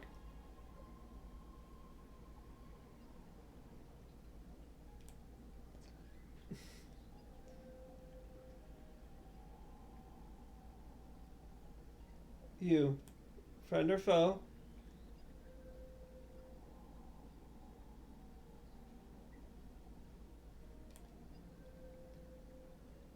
You have things to say? I want to hail you, but you ain't talking to me, so whatever. So I guess I won't. You get to miss out. Oh, there you are. Chink. For plot. For plot. Well, first things, I gotta turn on the light bulb. Ding. Can't be forgetting about that light bulb there. Oh, you're a shipyard? Can I buy a ship from you?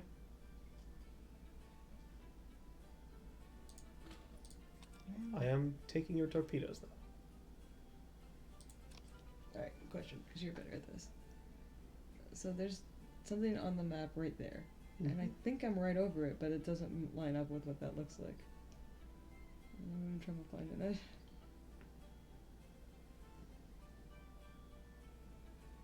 With the red X? It's not going to be a red X on the screen. I know. But where the red X is? Yeah.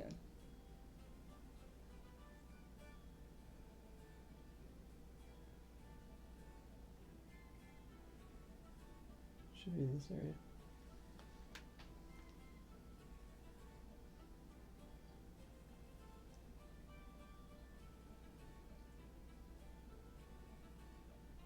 Who are you?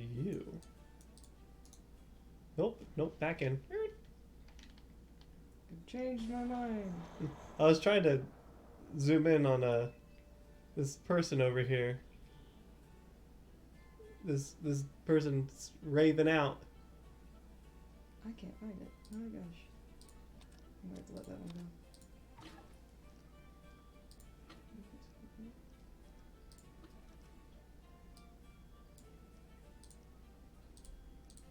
There it is. You found it? Yep. Is it nearby? No. The scale on this is really weird though. Yeah.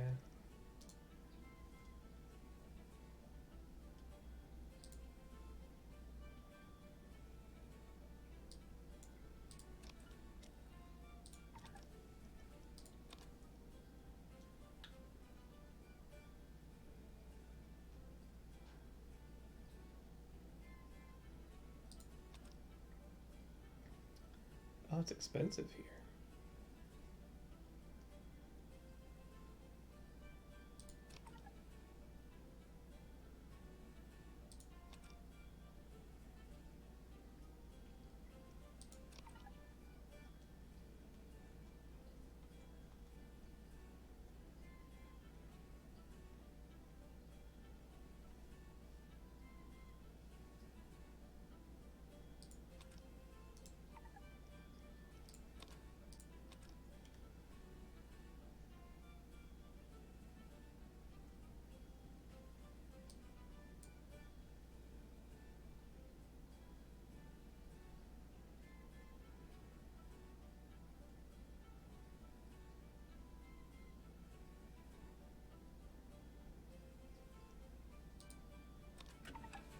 I've upgraded my ship. Yay.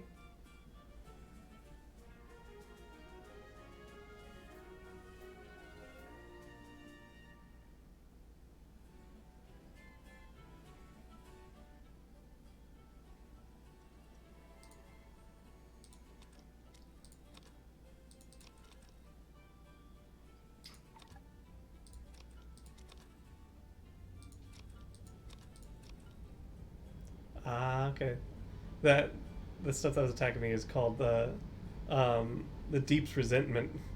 It's an algae that eats holes. That's interesting.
under attack?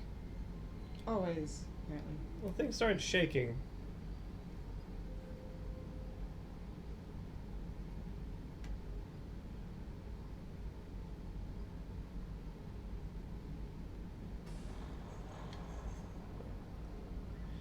Not important. For I am here to make myself better. Now, where's my little crate that lets me grab all my supplies? There you are.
I'm trying not to be a little disappointed that like all of my orders are just like, who knows, man? Also, the last time those shoes updated that came today was like 15 days ago and they were still in China. They never got scanned again when they got to the United States. That's weird. Well, what's interesting to me is that they actually came from Kentucky. But, you know, I don't know, man.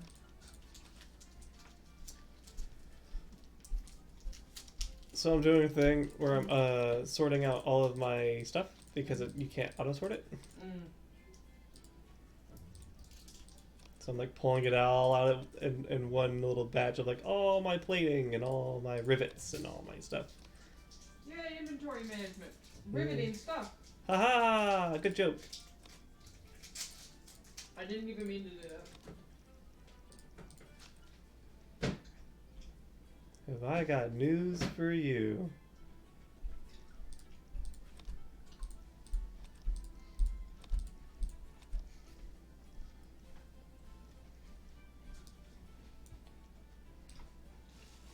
Wow, my engine parts.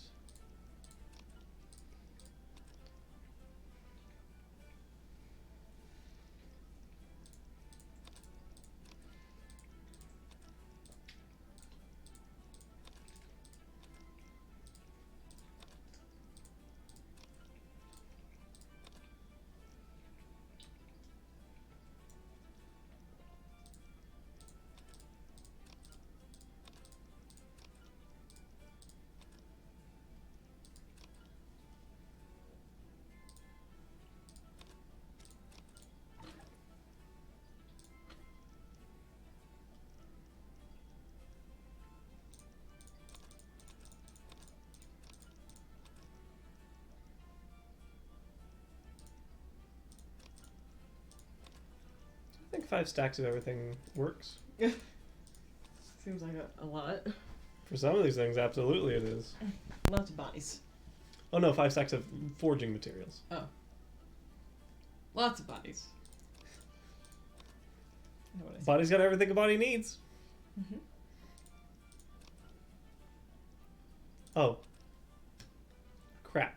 Oh It's no. broke. You sorted all that and then this guy's broke? Yep, I am getting all of his money. It's an interesting, like, I'm trying to remember what other game. Skyrim be like that. Oh yeah. I think some of the games that I've played recently too. Like my indie games. What's funny in my head is like, I'll buy all your scraps so you can take all this crap. But Because you gotta go somewhere else. I mean, I got rid of quite a bit of it already, so. Mhm. And now it's gonna go back all nice and ordered. Yeah, at least you can put it back in order. And I'm gonna go pillage some shit. Do you have like unlimited storage outside of your ship? Yeah, so when I dock, I can put stuff in this storage box. So your bottomless box is outside of your ship. Yes. Probably for the best if your ship goes down. Yeah. I'd be really upset if my ship went down. I kind of wish Sun of the Sea had something like that. I think that's the point though, but I really wish I had a box. Go between ancestors or whatever.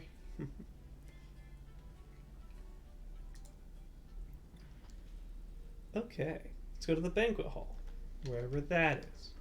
Oh, it's not very far. Let's take my new ship. Oh, it's pretty. Yeah, it's got a big old claw. Raw. It is 9:45. Awesome.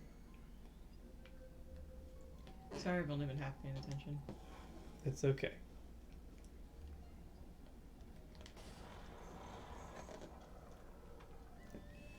You're like, I was only half paying attention to Sun of the Sea, right? Pretty much. I was hunting monsters. Yeah. House prisons? Spirios. Oh, okay. It's like I didn't read that right. You went to prison earlier. How much algae do you process? We usually go through a ton a day.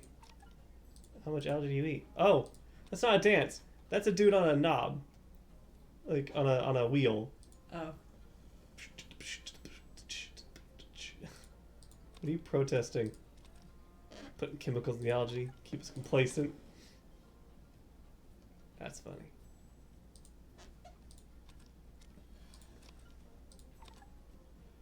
Oh, dip! You got All the charts. Yeah? All the charts of the places I found. Yeah? She buys them. Oh. So you just got rich. Yeah, I now have 30,000 money. Oops. Hopefully you don't get robbed. That rat's making off with a lot of shit. That rat, like, there's every rat in the sea has just turned and looked at your ship. Information on landmarks. Oh, dip. I gotta go buy another ship. You can, right? You can go get a better ship. I can. Oh, wow. This place is big. Hang on. First off, turn on a light, which means that there's usually like a box or something that has all the information about this landmark. Can I sell you information of your own place? What are you gonna do about it?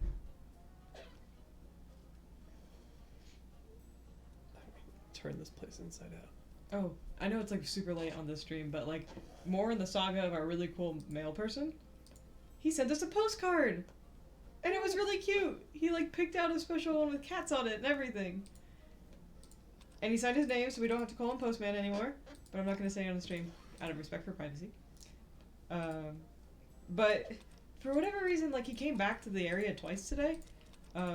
He dropped off mail for everybody, and then came back and dropped off a package for us.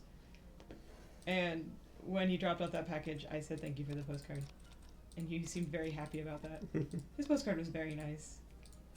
It's something like, I can go get it, it's on the fridge, but like, I thought it was really cute because he was just like, hopefully next year's a better year, but if not, you can at least count on me to deliver your packages. And I was just like, that's so cute. Okay, so this is the lady Mm-hmm. I need to sell this stuff to. She's an antiquities merchant. Ah. I'm like tearing up thinking about it again. It just made me so happy today. We got really lucky. We got a cool mail guy.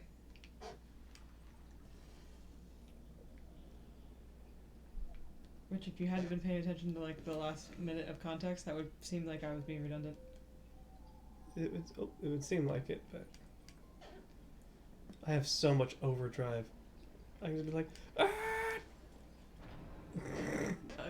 And you can also run right into the side of the thing. You know, that's It's totes cool. whatever you want to do, man. So there's a second anchor point on the other side that's not plot related, so you know where I'm going.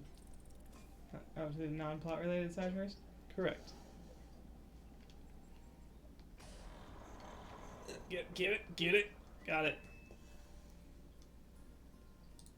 It's fun. So Fort and I are watching a, Oh, you suck. Go on. I was just going to talk about the first step, second step. Oh, yeah! So we're watching a Dark Souls 3 speed run by two like guys who do AGDQ stuff a lot.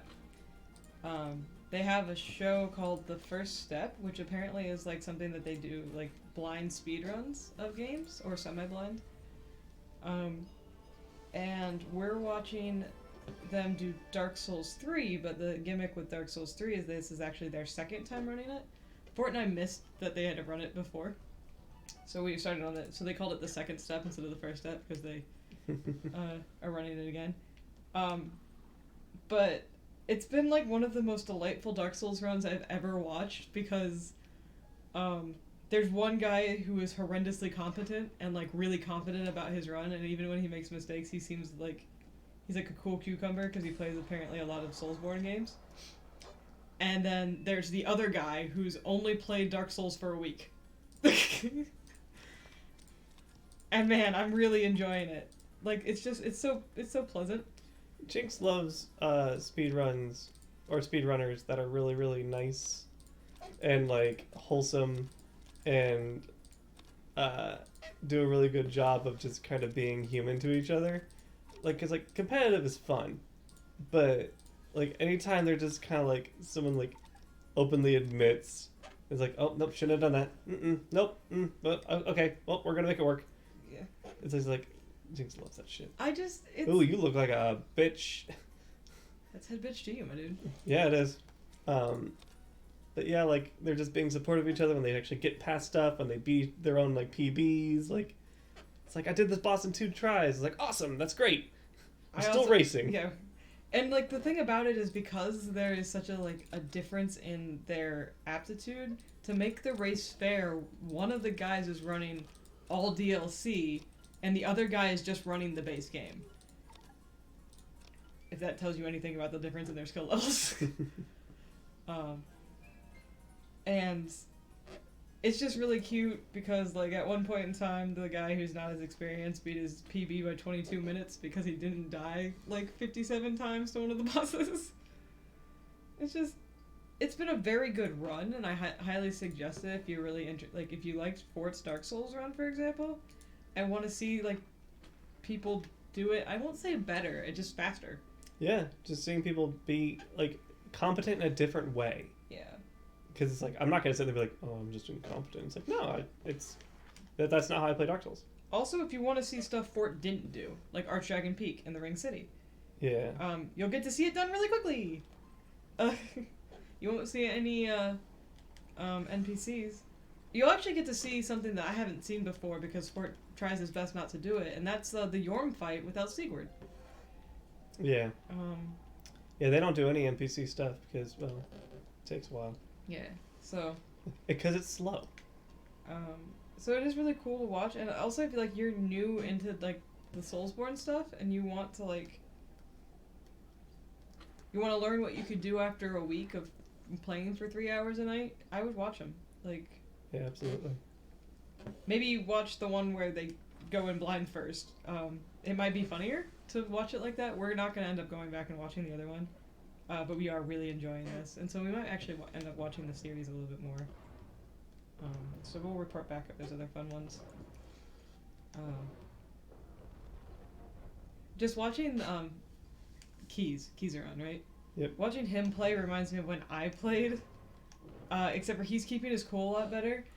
Despite the fact that, like, so far he's died to the dancer, like, 7 or 8 times. Since we were watching, and he still hasn't beaten him. Yeah, so, like, he's honestly been doing really well, but he's hit a wall with the dancer. And, like, you can see he's getting really frustrated, and I was telling Fort about this, that, like, I'm really impressed with these guys because they can take failure in stride. Yeah, I don't think you can be, like, a good speedrunner if you can't take repeated failure. Like, they are the definition of insanity. Yeah. Because they will just play the same game over and over and over and over again until they just are the best they can be at it. Wasn't that a definition debunked, though? It was... The people thought Einstein said it. Oh. But it's just a colloquialism. Yeah. But regardless, it's just, like, it's fascinating to see because I'm somebody who doesn't take failure well, and I'm trying to learn to be better about it. So it's just... For me, it's a good learning experience, not for, like, hey, I'm never going to speedrun Dark Souls. Fuck that. Or any game, really. Or any game, yeah. But it's nice to see... It's also, to me, because, like, the gaming community is really toxic, just in general. And then Dark Souls is just kind of... Its own can of worms. Yeah. So to see 2 guys, you know, running it, failing, and instead of being like, this game's stupid, or, you know, like, a bunch of slurs and everything, oops, I did that on accident, or whatever. I didn't mean it. Yeah. They're just like, well, here we are, right? It's really nice. And,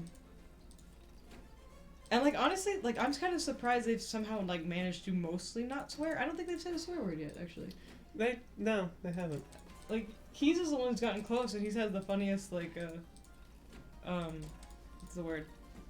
Slip up? Not slip-ups, it's the filler, or whatever, the word that is the replacement word for any of the... Yeah, just fuck up this thief. Yeah. So, anyway, I suggested if you like speedruns, and if you don't like speedruns but like Dark Souls stuff, I suggested if you like Dark Souls stuff. It's interesting to watch other people play the game and try things that, yeah. I'm really excited because we're about to see somebody speedrun the Nameless King. Which is one of the hardest bosses in that game. I'm trying to remember if there's somebody who's considered harder. That's not DLC? Because I don't think Yorshka's considered harder. I'm even thinking DLC too, man. Is Midir? No. Midir's a pretty tough one, mostly because it's a health tank. Yeah. I'm just thinking, like, you didn't beat the Nameless King. I did. You did? Oh. Yeah. Okay. I ended up being the Nameless King. It just took me a long time. Okay, I'm sorry. I was trying to remember... Because you... Unlike Bloodborne, you beat everything that you could, right? In in Dark Souls? Yep. Dark Souls, I ended up beating all the bosses. Okay. Yep. I guess since you've fought the Nameless King, who would you compare to getting close or being worse than? Nameless King, is Because I feel like he's just intense. It's Yeah. a two-phase boss fight. It's like a lot of AoE and a lot of like heavy hits, elemental weakness stuff. And I would say that he's kind of close to I would say Gehrman in a way. I was saying just Dark Souls 3. Oh, just Dark Souls 3? Like, what level of another boss in Dark Souls 3? Like, to me, he's the hardest boss. Is there anyone you think that gets close? And it may be Yorshka, honestly. Not Yorshka. Frida. Frida's a tough one. But I feel like if you understand Frida's gimmicks, she goes quite quick. Yeah, and I would say that, same with the King. Fair enough. But I know the King is a much harder application of that knowledge. Yeah. Because of just like I've seen people kick his ass, but it's not common. Yeah. But I mean, like, we've seen people kick Maria's ass and the Orphan of Kosa's ass. Like, there's always going to be someone out there. There's always a bigger fish, right? Like, That's there's always very going to true. be somebody out there that's going to be better than these, like, walls. Yeah. But, like, in general, right, I feel like Nameless King, like, if I would go through all the games, right, I don't think there's a super big wall in Dark Souls 1. Says the Four Kings? Sweetie, both of us one-shot him. I know you don't like him. I know you don't like him at all. But you one-shot them in this run. On the recording. I one-shot them.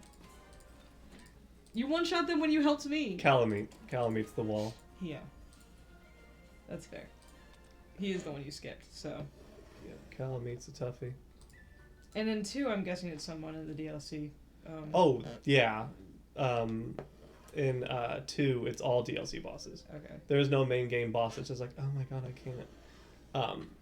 I just remember you walked into the DLC, like, took 2 hits from somebody and was like, nope, and you just walked right back out. Yeah, that happened a few times where, like, the setup is really intense, and, you know, it's like, okay, cool. Am I ready to commit to this long episode of what's gonna be hard? No, I'm not. Oh, there it is. Yeah. And then, of course, like, in Bloodborne, it's Koss, right? Like, everybody else is, or Orphan of Koss, sorry. Yeah, no, I'm with you. That wasn't a correction. It was like Koss, yeah. I thought you were going to say Orcosm. I was waiting for you to just start Mikolashing me, and I'll just be like, seriously? Some say Cosm. But, yeah, I feel like every other boss, even if it's a pain in the butt, is still beatable. But Koss is just a bitch. Koss is just mean. Like, I honestly, like, in my experience with you, right, in the 7 years we've been together, I've never seen you just look at something and just be like, you know what, no. Right? Like, Koss was the one time you just looked at me and were like, no, it's not gonna happen. Yeah. And, like, it's not that you didn't try, it was just like, and it was, I won't even say it was fairly quick, but I do remember you only attempted it a couple of times before you were just like, nah, this isn't gonna happen, this isn't me. Yeah. I would say that's the case because there are some bosses that are built to be relentless. Mm-hmm. And relentless isn't fun. Relentless is a mobile panic attack. I appreciated, like, I personally, as somebody who rage quits and has the patience of, like, Something. a with wet little paper patience. towel, you know, the patience of the structure and integrity of a wet paper towel, like, I had a lot of respect for you being like, no, I'm just not going to do this. This isn't something that I consider fun. I don't need it, like, as a badge of honor. And you could probably describe how to beat him, but you just never, like, physically done it. Yeah. And I don't think anybody should think lesser of you. I had a lot of respect for you when you did that, honestly. I think you could probably beat him now with how much you've, like, grown with patience, honestly, because, like, that's what that one, like Bloodborne is like, you gotta be relentless, but there's also, like, a level of patience in there. Yeah. And that's why I say that, like, Koss is, like, the exception to that. Yeah. Because, like, there's, like, waiting for your chance. Like, you know, it's not like the Radiance. Yeah. The Radiance is relentless. Absolutely. But the Radiance works in 2 dimensions. Yeah. And you can work yourself through that XY grid. Right? It's pretty Cartesian. Yeah. Bloodborne is a bit, yeah, I would say less fun in that respect because of just how much that guy doesn't slow down. And if I remember right, it crawls out of a shell, right? Out of a corpse. Yeah, it just kind of... It's like really kind of unassuming for a Bloodborne boss to me. It just looks like a dude. It looks like an old man that just like crawled out of a dead fish. Yeah, it really does. Like, it's just like... And so, like, when first, like, encountered him, it was just like, that's Kos? Or the Orphan of Kos? Really? It's like, you ready to fight? It's like, oh, I'm gonna beat you to death with my placenta. Yeah, and then it's just like, what is he hitting you with and why does it hurt so bad? And why does it explode? Yeah. That's the real question. Why the fuck does it explode? So, yeah, it was just an interesting, like, sort of thing. But, like, I just had, like, respect for that, right? But when I think about, like, the different games and everything, I don't know, I feel like Kos might be the hardest. Or maybe just in our experience, he's the hardest because he's the one you haven't beat. You know? Yeah, I would say there's a reason I haven't beat him. I don't think there's any Dark Souls boss who's unbeatable, though. That's like, very true. I can agree with that. So, it's not like the original, like, before people actually, like, before we had game FAQs, or not, like, or, like, actual, like, good strategies online, like Kingdom Hearts 1 Sephiroth was basically unbeatable, followed by the Ice Titan. And I say basically because you could do it, but, like, the dude starts out with an AoE attack that takes all your health down, and you have to solo battle him. Yeah, the solo battle part's the not fun part. And you don't have a reaction or quick time events in that one, so you can't mash triangle so he doesn't do Heartless Angel against you. Or Flash. Anyway. Hi, speaking from experience. It used to be a badge of honor in the gaming community if you had beaten KH1 Sephiroth. Now I don't think it matters for anything, but I know back when it first came out, it used to be a badge of honor.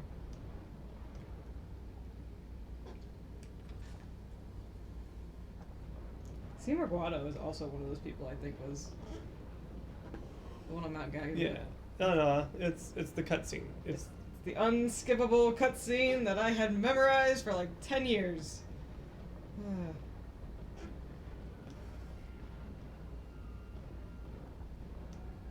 Hint on that battle, just like find a way to work with zombie. It's easier. make do. Make do. Don't heal everybody, just make do. But yeah.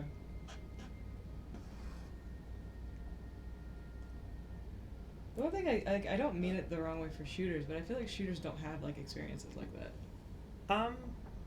I'll say that in like Call of Duty, there kind of is, but not in the way that you would expect. Because like there are like walls, like World of War was notorious for that. Mm-hmm. Because it had I would say the mechanic of it was that computers, like the enemies would just like respawn until you hit a checkpoint. So you just needed to run? And so one of the tricks is that you basically clear out a wave of them and then you just start fucking sprinting. Because like the higher difficulty, the less hits you can take. Right. And especially in World of War, enemies were really, really spot on with their grenade placement. And it was excessive. It was so stupid how excessive that was. Yeah. I mean, I remember being challenged in Halo 2, right? Like, there's... Yeah. The Halo 2 even had, like, boss fights. Yeah, it was, like, High Charity, honestly. The run through High Charity was, like, if you're not ready for that, the first time you hit that, it's just like, what the fuck? Everything is attacking me. The walls are attacking me at this point. Yeah. No, the barriers in Halo 2 is trying to fly the fucking Banshees. Is it bad that I enjoyed the Banshees? Oh, I enjoy them, but like, when you're doing the Arbiter mission and you gotta land, and it's easier just to crash. Yeah. Two things Jinx wasn't good with: Banshees and Burnt Hammers. Also, rocket launchers and flamethrowers. Actually, I really shouldn't have been given anything but a pistol. I did beat Halo 3 by myself. On the easiest difficulty, and I am not ashamed! Because I actually beat the fucking thing. That's what's important. Oh, you like legendary people with skulls and whatever shit. I at least beat the game. I remember I did the Forge challenges with friends. Yeah. 20 and I played Forge for a little bit, but then she just kept getting mad because I would just Spartan laser from across the map. Because I was an asshole. Do you remember those achievements, the Forge achievements? No, because I don't think we could do them. They're absolute horseshit. Yeah? Like one of those being the final mission of the game on Iron with 4 players. On like the hardest difficulty. Yeah, so like I didn't have enough friends. Yeah. It was my sister and I love 20 to death, but shooters are not a thing. Shooters are not my thing. The fact that I beat Halo 3 is a badge of honor for me. Yeah. Actually, I beat Halo 1 and 2, because I played them with Paul. Yeah, you did. Because Paul insisted that I play it with him. Yeah. Which was good. I'm really like happy he did. Oh, ground loaded in. Oh, hello, ground. But yeah, so I can say I've beaten all 3. Yes, yeah. You know, the only Halo games. Reach doesn't exist because of Kat. I should have done that to her. Perception strength. Gonna be mad about it. Halo is one of those series that has like really good and really lazy writing simultaneously, and I still don't understand. That said, I saw like a cosplayer whose TikTok username is Spartan056, and I was like, Sam, he knows. It's the best one. You asked for 150 pages, but you're still the best one. Nah, Linda's the best one, but you know, Sam's also the best one. Best boy. Hi, I read the books.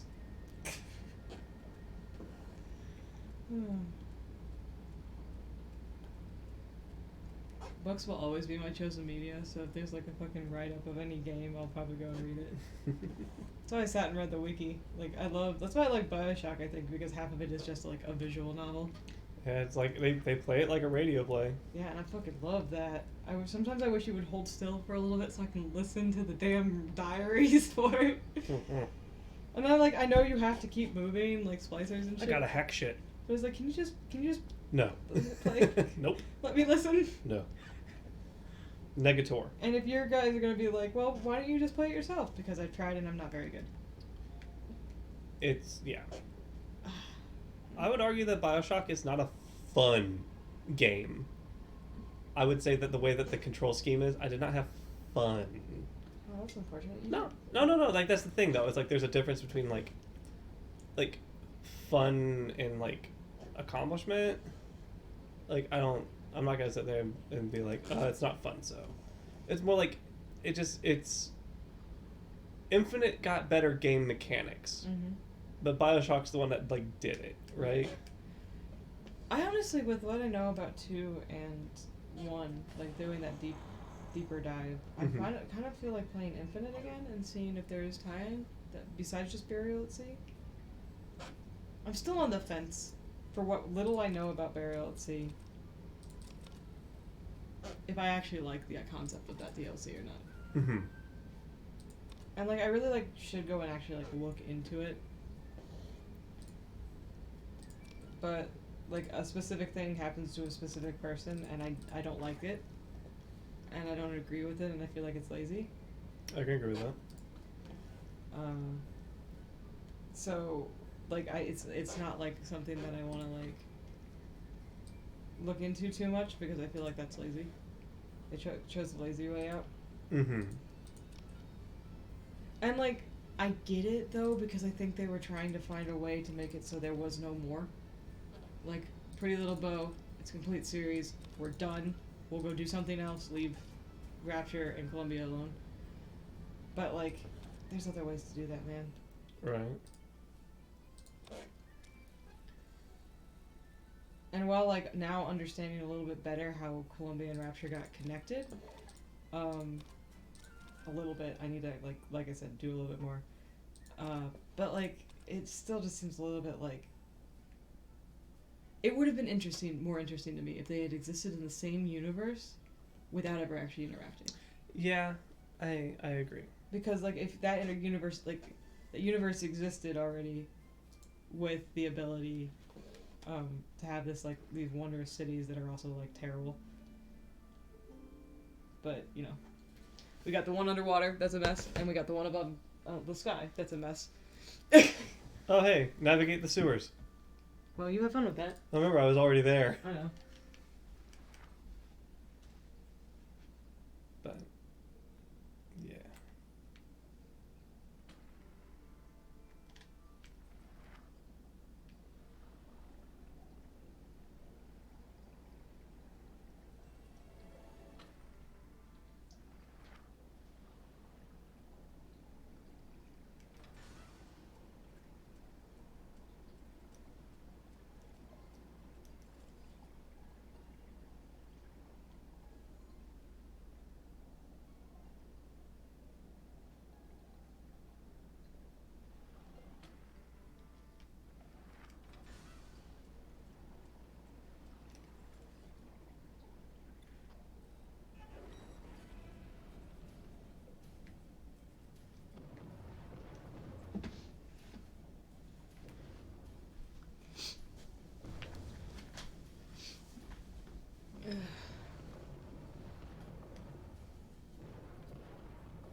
This ship is awesome because it's got like so many guns. Pew pew pew pew pew.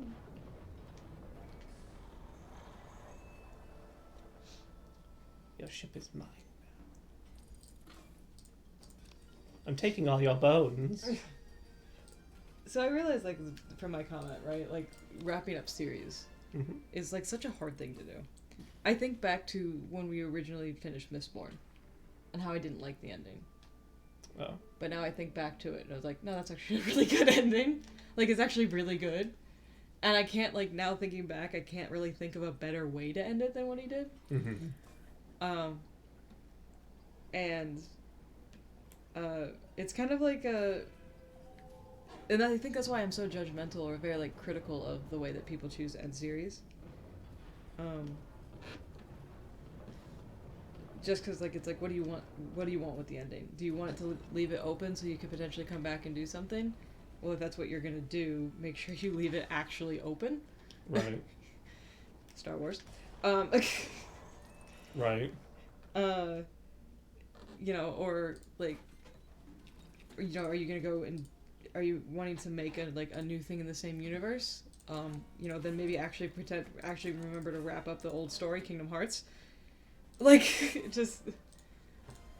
And then you got, like, Mistborn, where it's just like, here, we're gonna tell the story of these people, and that's gonna wrap up, but the universe is still huge and expansive, and so we're gonna keep going. There's lots and lots of room in there.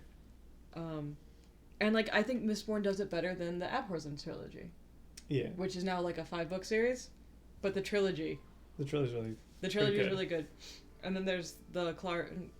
Clariel? That one's, like...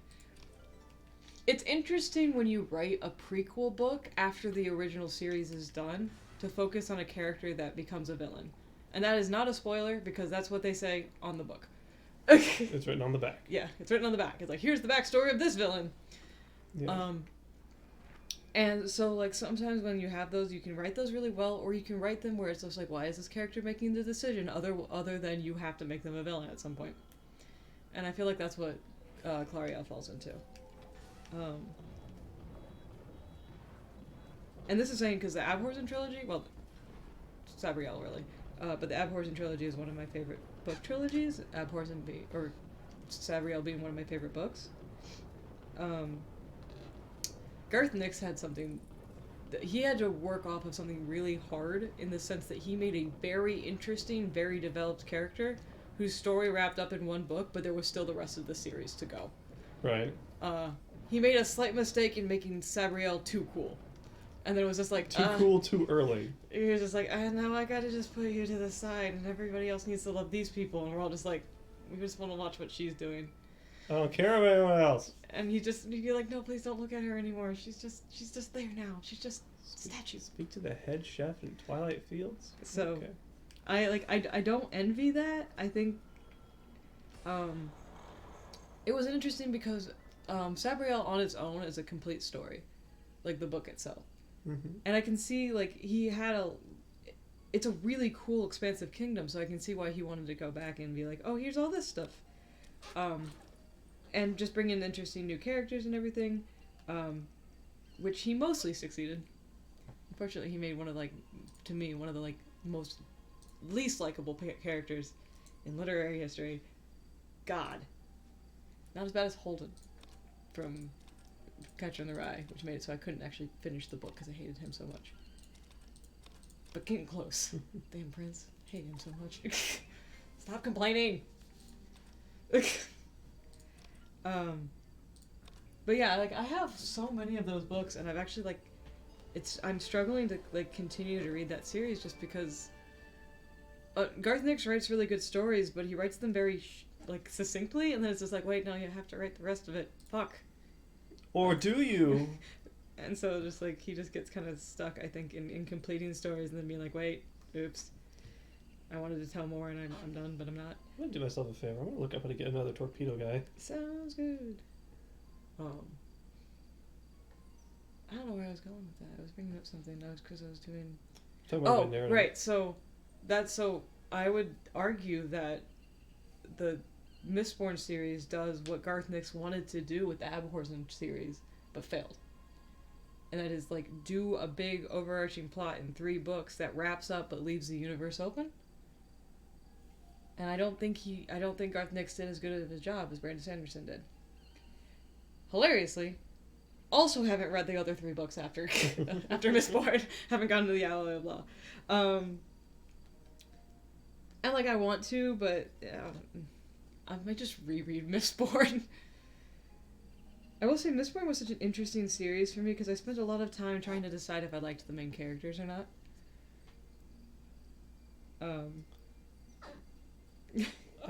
Yeah.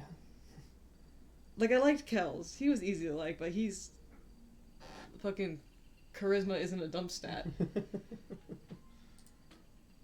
He's, like, actual jack of all trades. But, like, yeah, I spent a lot of time trying to decide if I liked most everybody else. Sazed? Sazed notwithstanding, because he was great.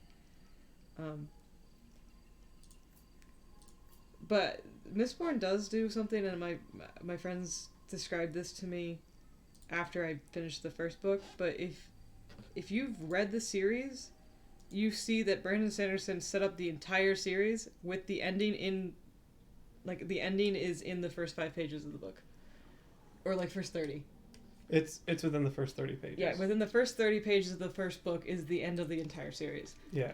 And it's just like, how the fuck did you do that? And, like, you can't know unless you know, 1, how he writes, and 2, how that series is gonna go. Yeah, it's good foreshadowing because it's not excessive or like really cryptic. It's foreshadowing. Yeah. Though hilariously, I think Brandon Sanderson apparently has introduced 2 characters that he still has not explained, apparently, and he's like 7 books in now. And that makes me laugh so hard. Because, like, when we looked it up, remember there was... I don't want to say who they are because I'm not sure if they're spoilers or not. But, like, I had to look up the character because I was like, when did they get to explain? Uh-oh. Oh. That's not good. No, it's not. Like, I actually had to look them up even though I was, like, reading all of the books in, like, a very succinct period of time. I was just like, where did these guys come from? And it was just like... You're the bad shit. These, and the wiki was like, these characters are this. And we're still waiting on the book that actually explains them. And I was like, what the fuck?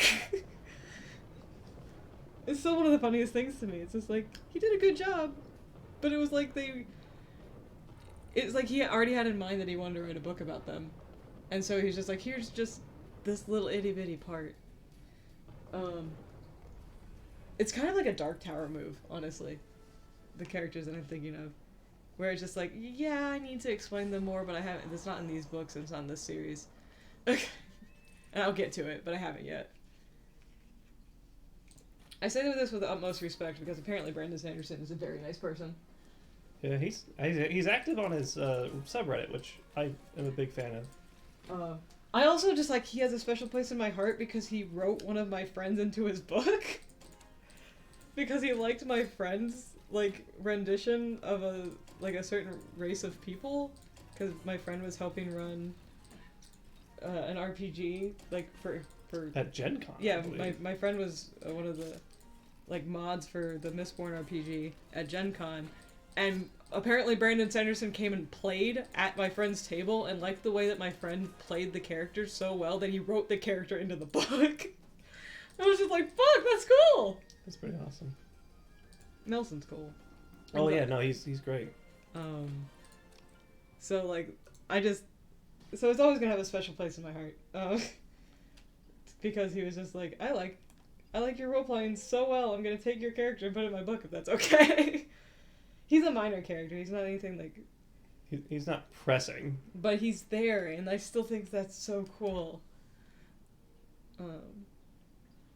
So, he's in the second series, and I unfortunately still haven't read the book where he's actually in it, but... Same. I need to like... I got started on the... What's it called again? Alloy of Law's the first one. Yeah, but there's like a name for the series. Yeah, I forget what it is. It's not the Mistborn one, it's the next one. I forget. I could go and look. I just don't want to get up. But yeah, you started. You said it didn't grip you the same way. No, because it's the same reason why like Korra didn't grip me after I'd finished Avatar. Mm. Like you can't just like The Last Airbender directly to Legend of Korra. Like that's just rude. It's kind of hard. Actually, that's a very good comparison because I think it's sort of the same sort of jump. It's a rebound relationship. Like that's what it is.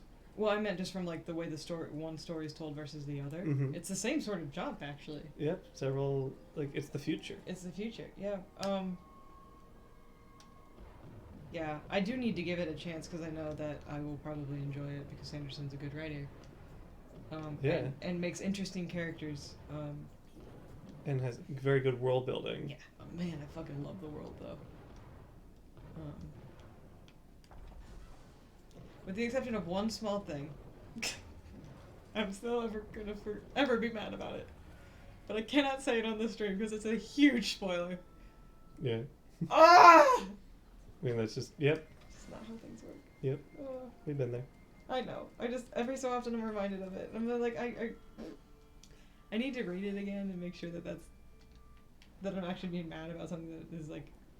Worth being mad about? Yeah. Write to him and be like, it's not how that works. That's not how that works. No, it does in this universe. Deal with it. He was like, no! No, because everything else made sense. And you made this little thing, and I understand why you did it, but seriously. Now I need to navigate the sewers. Okay. Now I need to be in here.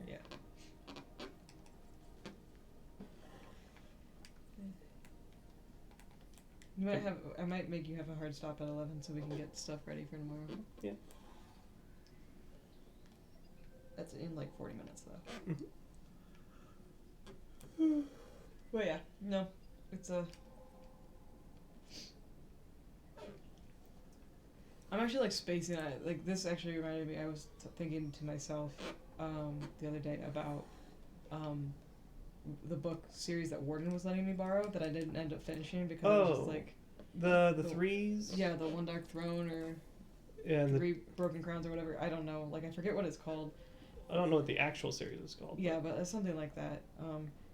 If you ever see it, it goes 3, 1, 2. I don't understand why she did that.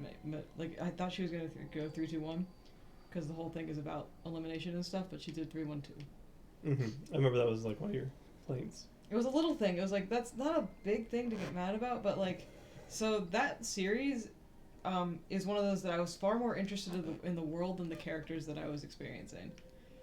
And I think it was because like the setup to the series itself was one that I like. It's really hard to do well, because the setup to the series is like this island that is always ruled by one princess, but she's always born a triplet, and so like the sisters are separated, and at a certain age they basically fight to the death. So they're all like taught in a different school. Yeah, it's like one's an elemental, and one's an animal, like druid, and one's like a poisoner, and then there's like there used to be oracles, but oracles like got killed off. Yeah, they killed off the oracles now, and and like you're only ever supposed to have one of these abilities, and if you have more than one, then it's like they kill you because you go insane. And like it's fascinating. I sound a little bit like contrived, but it's actually a fascinating system. If not horrendously reductive of character, but like that's the point, right? And that's why like, and so like this whole book series is about like the three sisters who are just like, but why are we doing this? Why do I have to kill my sister? And then you know other interesting intrigue and all that. And so like at first I was just like, cool, this is interesting. I'm not gonna get attached to any sister because they're all fair game for death. Like that's the way this is introduced. And then I could easily tell that she had a favorite. And then it was also just like she had a favorite, but she couldn't figure out which one it was. And that was what made me laugh, because I was just like, you can't commit to actually killing these kids, can you? And if you can't, Coward. well, it's just like if you made these characters in a world that, you know, you're gonna kill them all, you either have to commit to knowing that one of them's gonna die, or two of them are gonna die, or all of them are gonna die, right? Like something's gonna happen, and they're gonna die because that's the world you've made, or they're gonna rise up and they're gonna stand against it. And she couldn't commit to either one of these stories. And then there's also like the whole they could just run away, and she couldn't commit to that either. And it was just like, if you can't commit to any of these stories, then what story are you trying to tell? So I never ended up finishing it. I've read 2 of the 3 books, and I read the vignette. And then I asked my friend Warden just to tell me how it went. And she told me the ending, and I just looked at her and was like, seriously? And she's like, yeah, I didn't like it either. And it's so bad that I can't actually remember it. I'm like tempted to go back and look up to see what happened. But it was one of those things that was just like, I feel like she had a great idea when she started, but then didn't know how to execute it. And when I think back to it, I feel like the first book, like ending after the first book, is good enough.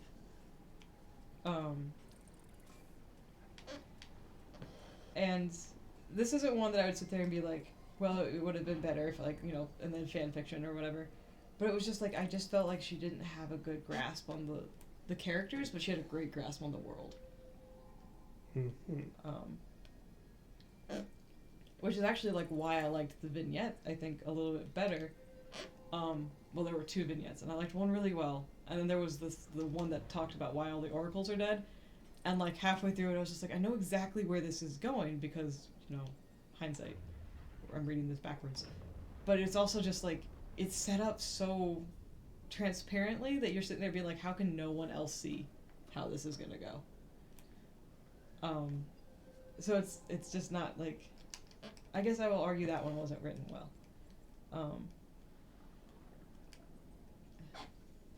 I wanted it to be good though. It was such a good concept.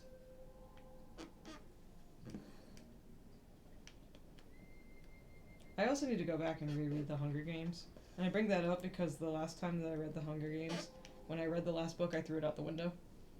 That bad? I was so mad with the ending. So mad that I threw it out the window. I finished it, but then it went out the window. It was not my book, so I had to apologize to the library for why it was dirty and a little bit dented because it went out of section for a window. Anyway, I still feel bad about it, but I feel like I need to give that one another read because I may have missed the point because I wanted a specific ending.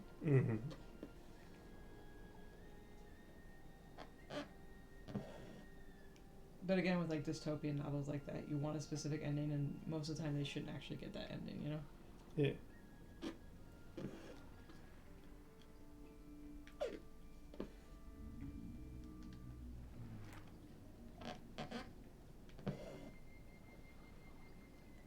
That's actually something though, like, I was always interested in the Hunger Games movies because they actually cut out a huge part. Understandably, because it was kind of hard to explain quickly. And so but it ended up being something that was like a big point in the 3rd book, and so I was kind of confused on how they were going to do it. I never did watch the last 2 movies. Just because I never got around to it, and I couldn't afford to see them in theaters and stuff. I can't remember if I watched them or not. I will say one thing that really bothered me about the Hunger Games books was like the enforcement of the love square. Well, Triangle. line. It's not really a triangle. Oh, this is with PETA. It's a forced relationship, right? Yeah, it's the forced relationship with both of them, right? Like, he doesn't want to date her, kinda. like no, like he's like PETA cares about people, so he cares about her, but she's more interested in Gale. But Gale's an asshole, and not like in a like I'm a nice guy. He's just like a straight up like flat character that never really gets any like characterization. He's just like there to be a problem, I guess. Like I feel like she didn't really know what she wanted to do with him. And so it's not really a triangle because, like, it's just everyone loves Katniss, and Katniss has to deal with the fact that she has two guys who likes her. God, that's such a young adult, like, dystopia novel thing. Yeah, and, like, well, and the whole thing is, like, when you talk to the people who read the book and, like, the like, discussions that people have about it, is Katniss is ace. Like, it's actually a pretty good representation of an asexual and somebody who's not really interested in romance because the world is literally fucked. So it's just like, it kind of seems forced every time the romance stuff comes out of, like, nowhere. And in the movie, it works because in the movie, it's awkward. And it's supposed to be. But in the book, she tries so hard to make it work. And then, like, at the end, like, just, like, slight spoiler, but, like, at the end, Gale just fucks off somewhere. Like, he just, like, disappears. He pulls a Vincent in 7. He just walks off and never comes back. Except for Vincent comes back. But, like, Gale just, like, walks into the wilderness, doesn't come back. It's just like, that's the only ending you could figure out with that guy? Yeah, Like, you made him so important, and then he just kind of, like, see you bye. You didn't get the girl, so you don't have any character anymore? I don't know. It was just very interesting. It was an interesting choice, and it was one of the ones that I was frustrated with. So the movie played that down. It was one of the reasons why I was kind of, like, happy that the movie did that, because it wasn't really a big... It didn't make sense how big the books made it. Mm-hmm. I think it was supposed to be showing, like, the difference between, like, obligation and choice. Right. But it didn't do a good job.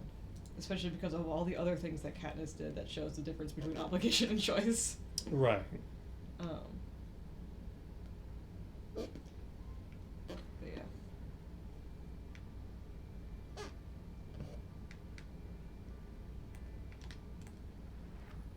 I cannot watch the movie. I don't want to reread it, and I cannot watch the movie because of Rue. It's supposed to be sad, but it sucks. It's well written, and it's sad, and it's well acted, and it's sad. And the person who plays Rue is so cute. She does not deserve to die on screen. I'm glad she's okay. Like in real life. Yeah. Hopefully. But she also got, like, so much hate because she's a black girl. Mm-hmm. And I'm still mad about that. Because, As like, you should nowhere in the books does it say that Rue is white. Just, like, nowhere in the books does it say that Katniss is white. In fact, it actually it does explicitly say that Katniss isn't white. By the way. Does it? She's Greek. Well, Like, the definition of Greek as white has shifted dramatically over the course of history. Yeah. No, but, like, she's described as, like, olive or, like, light brown skin. Honestly, she's not described as white. They describe people as white. That's why I tell the difference. Yeah. I like to make that distinction. Yeah. Because a lot of people tend to forget that, like, what has and hasn't constituted as white has been so far-fetched throughout the last 2 centuries. Good point, and a great call, because, like, in American history, Irish wasn't white for a while. Italians, Armenians, anyone from, like, the Greek oceans and, like, around that area. Yeah. Nope. But also, like, Polish. if I ask someone, you know, hey, someone from Turkey, what's your race? I'm not gonna say Asian. Race is such a nebulous thing that I hate how much we put gravity in it when it, like, doesn't really mean anything. Culture is far more important. Oh yeah, usually it's but then we'd have to catalog about 4 times as many things. Yeah, people don't like to do that. Nope. It's so much easier just to look at someone and go, well, your nose looks that way, so you have to be Peloponnesian. Like, Yes? people from southern India and northern India are both Asian, but we wouldn't make that call. Not Middle Eastern. Oh, it's post tomorrow. Maybe I'll just skip it because it's technically a holiday. I don't know. Maybe we could just do a fun selfie. Yeah, let's do that one.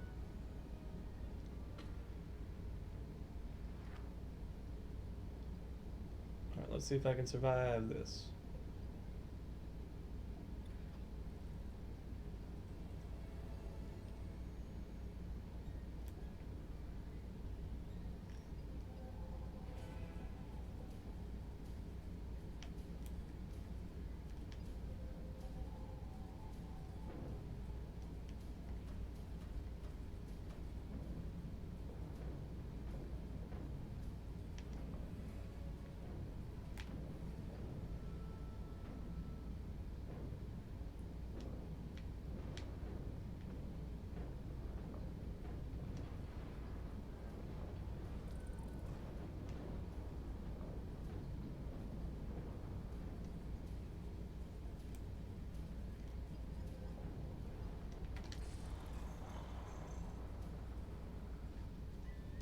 Gotta rob this thing real quick.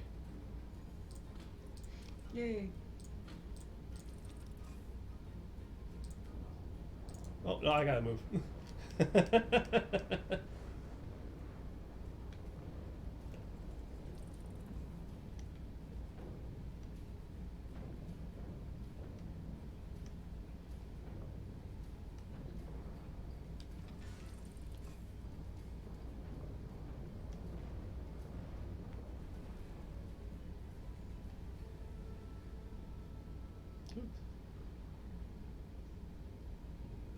Extinct proto horse is my new superhero name.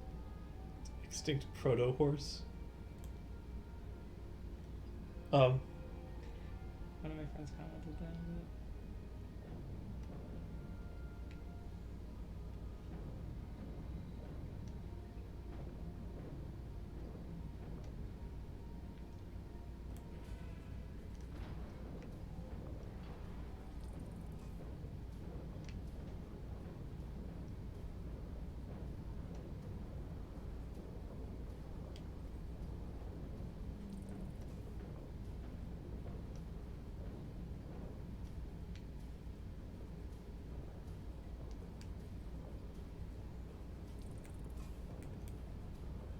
One thing I hope to do, I was telling Ford about this,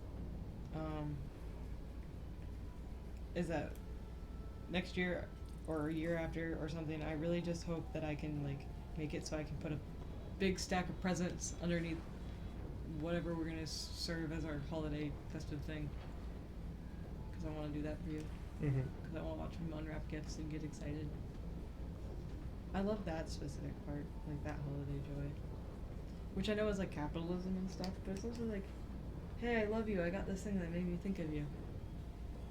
I'm never sure, I'm never going to be able to top that parrot though. I think you can. Nah. I don't think so.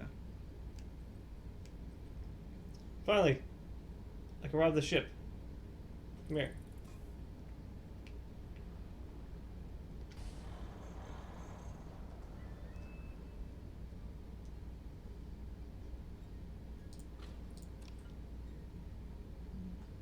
Like I want to, but I really don't think I'd be able to, you know? Mm-hmm. It's like pinnacle. Like, it's something that you like, it was hard to get, it seemed impossible, it ended up here somehow. You know, all of the things.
Sorry, I was just trying to find something to talk about.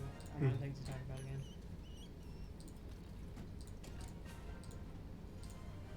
It is okay.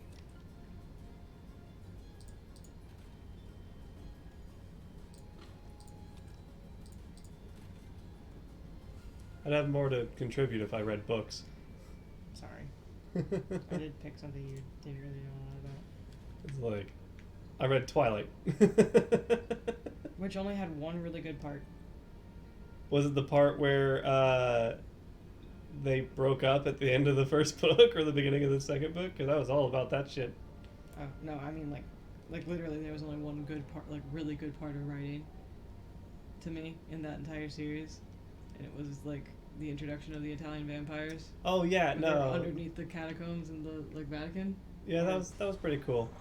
And there was a lady with the rosary. And it was just like, you're gonna fucking die. And it was like the only time I was sitting there being like, see, this whole time you've made it seem like vampires are just kind of like there and don't do anything, and then there's like, oh no, they actually do kill people. Oh, the Cullens are the exception. I thought every vampire was like this domestic piece of shit that occasionally acts like a vampire. Because you just wrote them all very flat. Also, again, another series where the side characters were far more interesting than the main characters.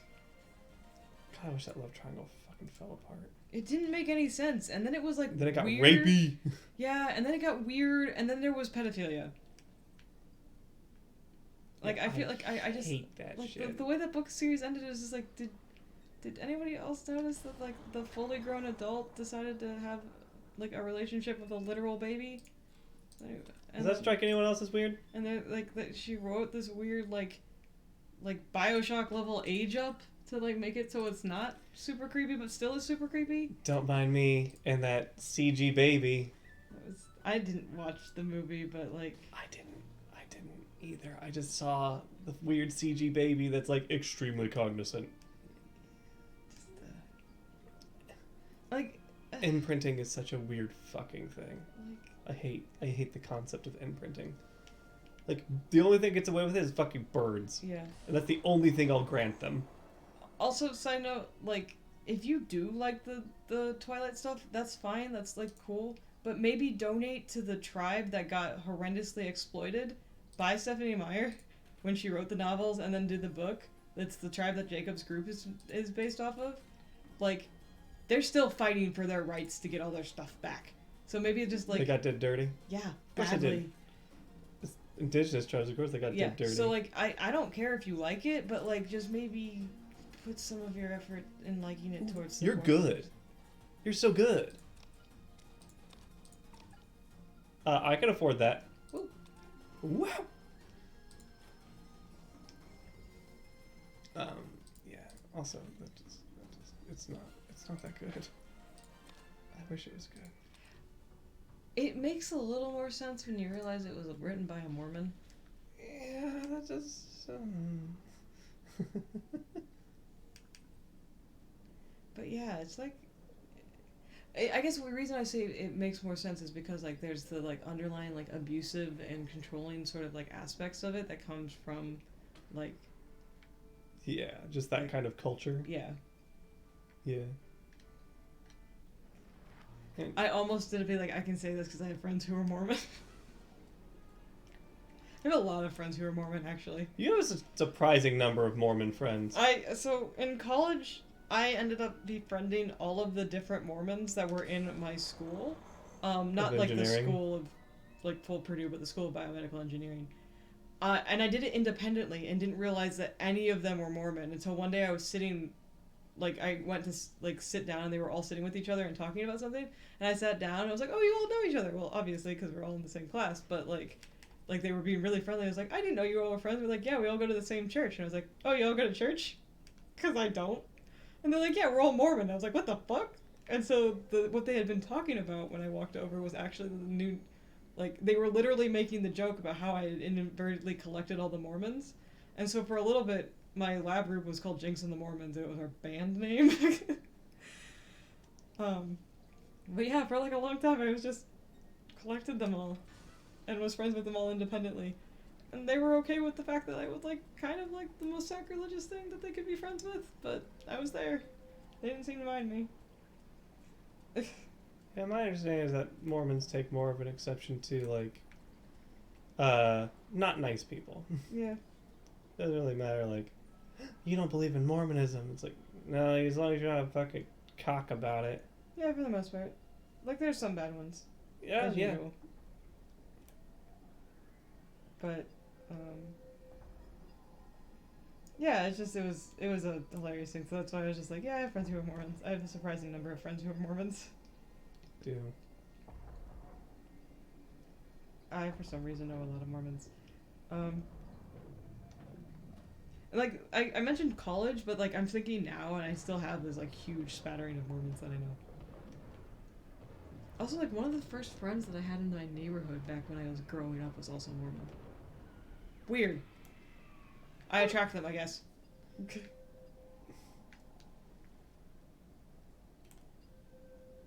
you're just like, okay. Yeah, I mean, it do be what it is. It's Mormons. Yeah. I have no fault with any Mormons until they're just like, have you considered it? It's like, obviously I have. I've heard of them. You're the traitor. Is there no one else on board? I already recruit the person. We do this delicate dance in the sea. Wait, no, there is someone back here. You're not bad.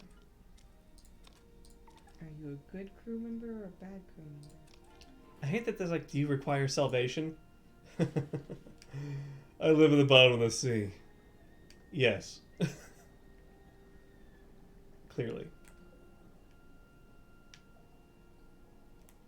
But, yeah. The moment people are just like... As soon as it becomes like a recruiting thing is when I feel you're a little disingenuous. Yeah, yeah. That's when I feel used. Like you don't respect my autonomy. It's just more of something you can just get out of me. It's like, the good Lord doesn't need your fucking help to spread the word. The Lord. Yeah, I did. That's always gonna be my beef. It's like, all powerful, all knowing, but needs help. All powerful, all knowing, benevolent, but lets people suffer. Exactly. Looked me in the eye and said, nope, you can't have refried beans anymore. Why? Nothing, not really your fault, you just can't. It's like, what did refried beans do to you? It was like, I don't know, blasphemy, fuck off. You just can't. Other people can, just not you. There are people who don't like refried beans, James. And you can eat them all you fucking want. Apparently that was an act of mercy.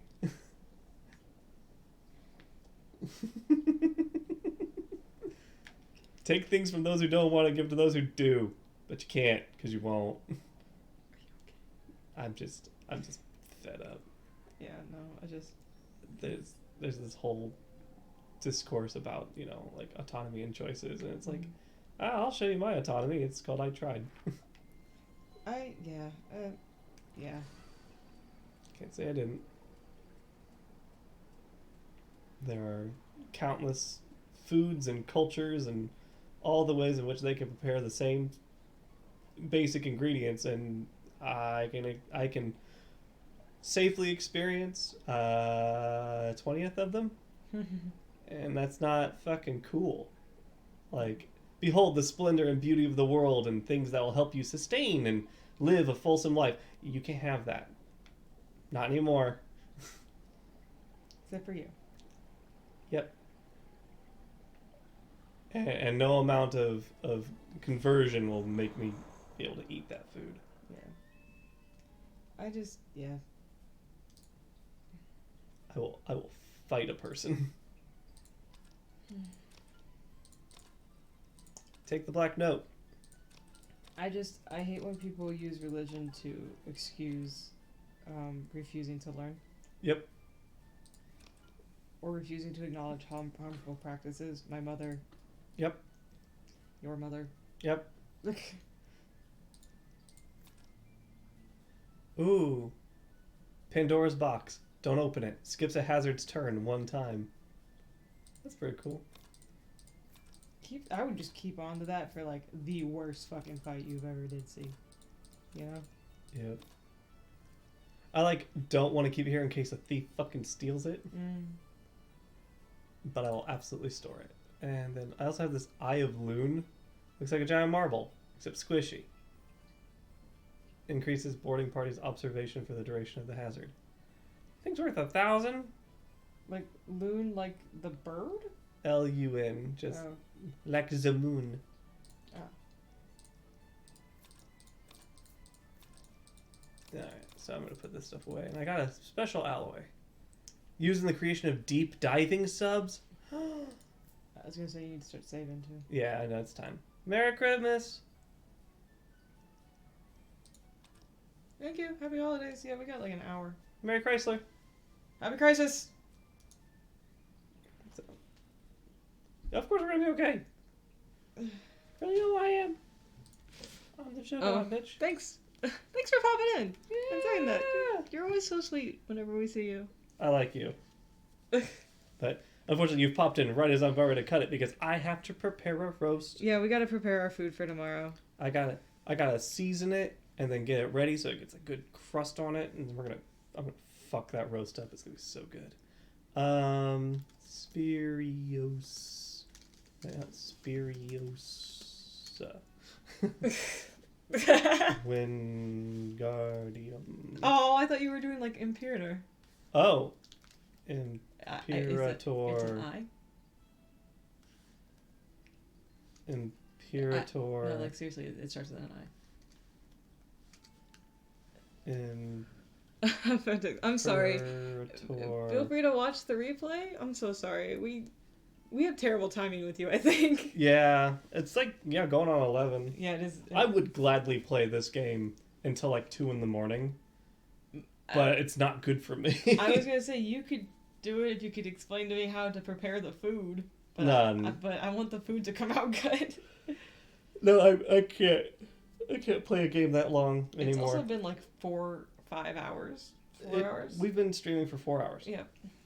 So. Anyway. Yeah, I'm sorry. Thanks for popping in. Yeah, appreciate you, and I hope you have a good holiday. Yeah, stay safe. Yeah. And then I don't know if we'll figure out if we're streaming tomorrow or not. If we stream tomorrow, I'm streaming garbage. Oh God, it is. Merry Crisis. Yeah. Deep Sea Week. Chaos Legion, isn't it? Yep. Okay, well if we're back tomorrow, you can enjoy Chaos Legion, and if we're not, you can enjoy that on Saturday. All right. Bye. Bye. Get out of here.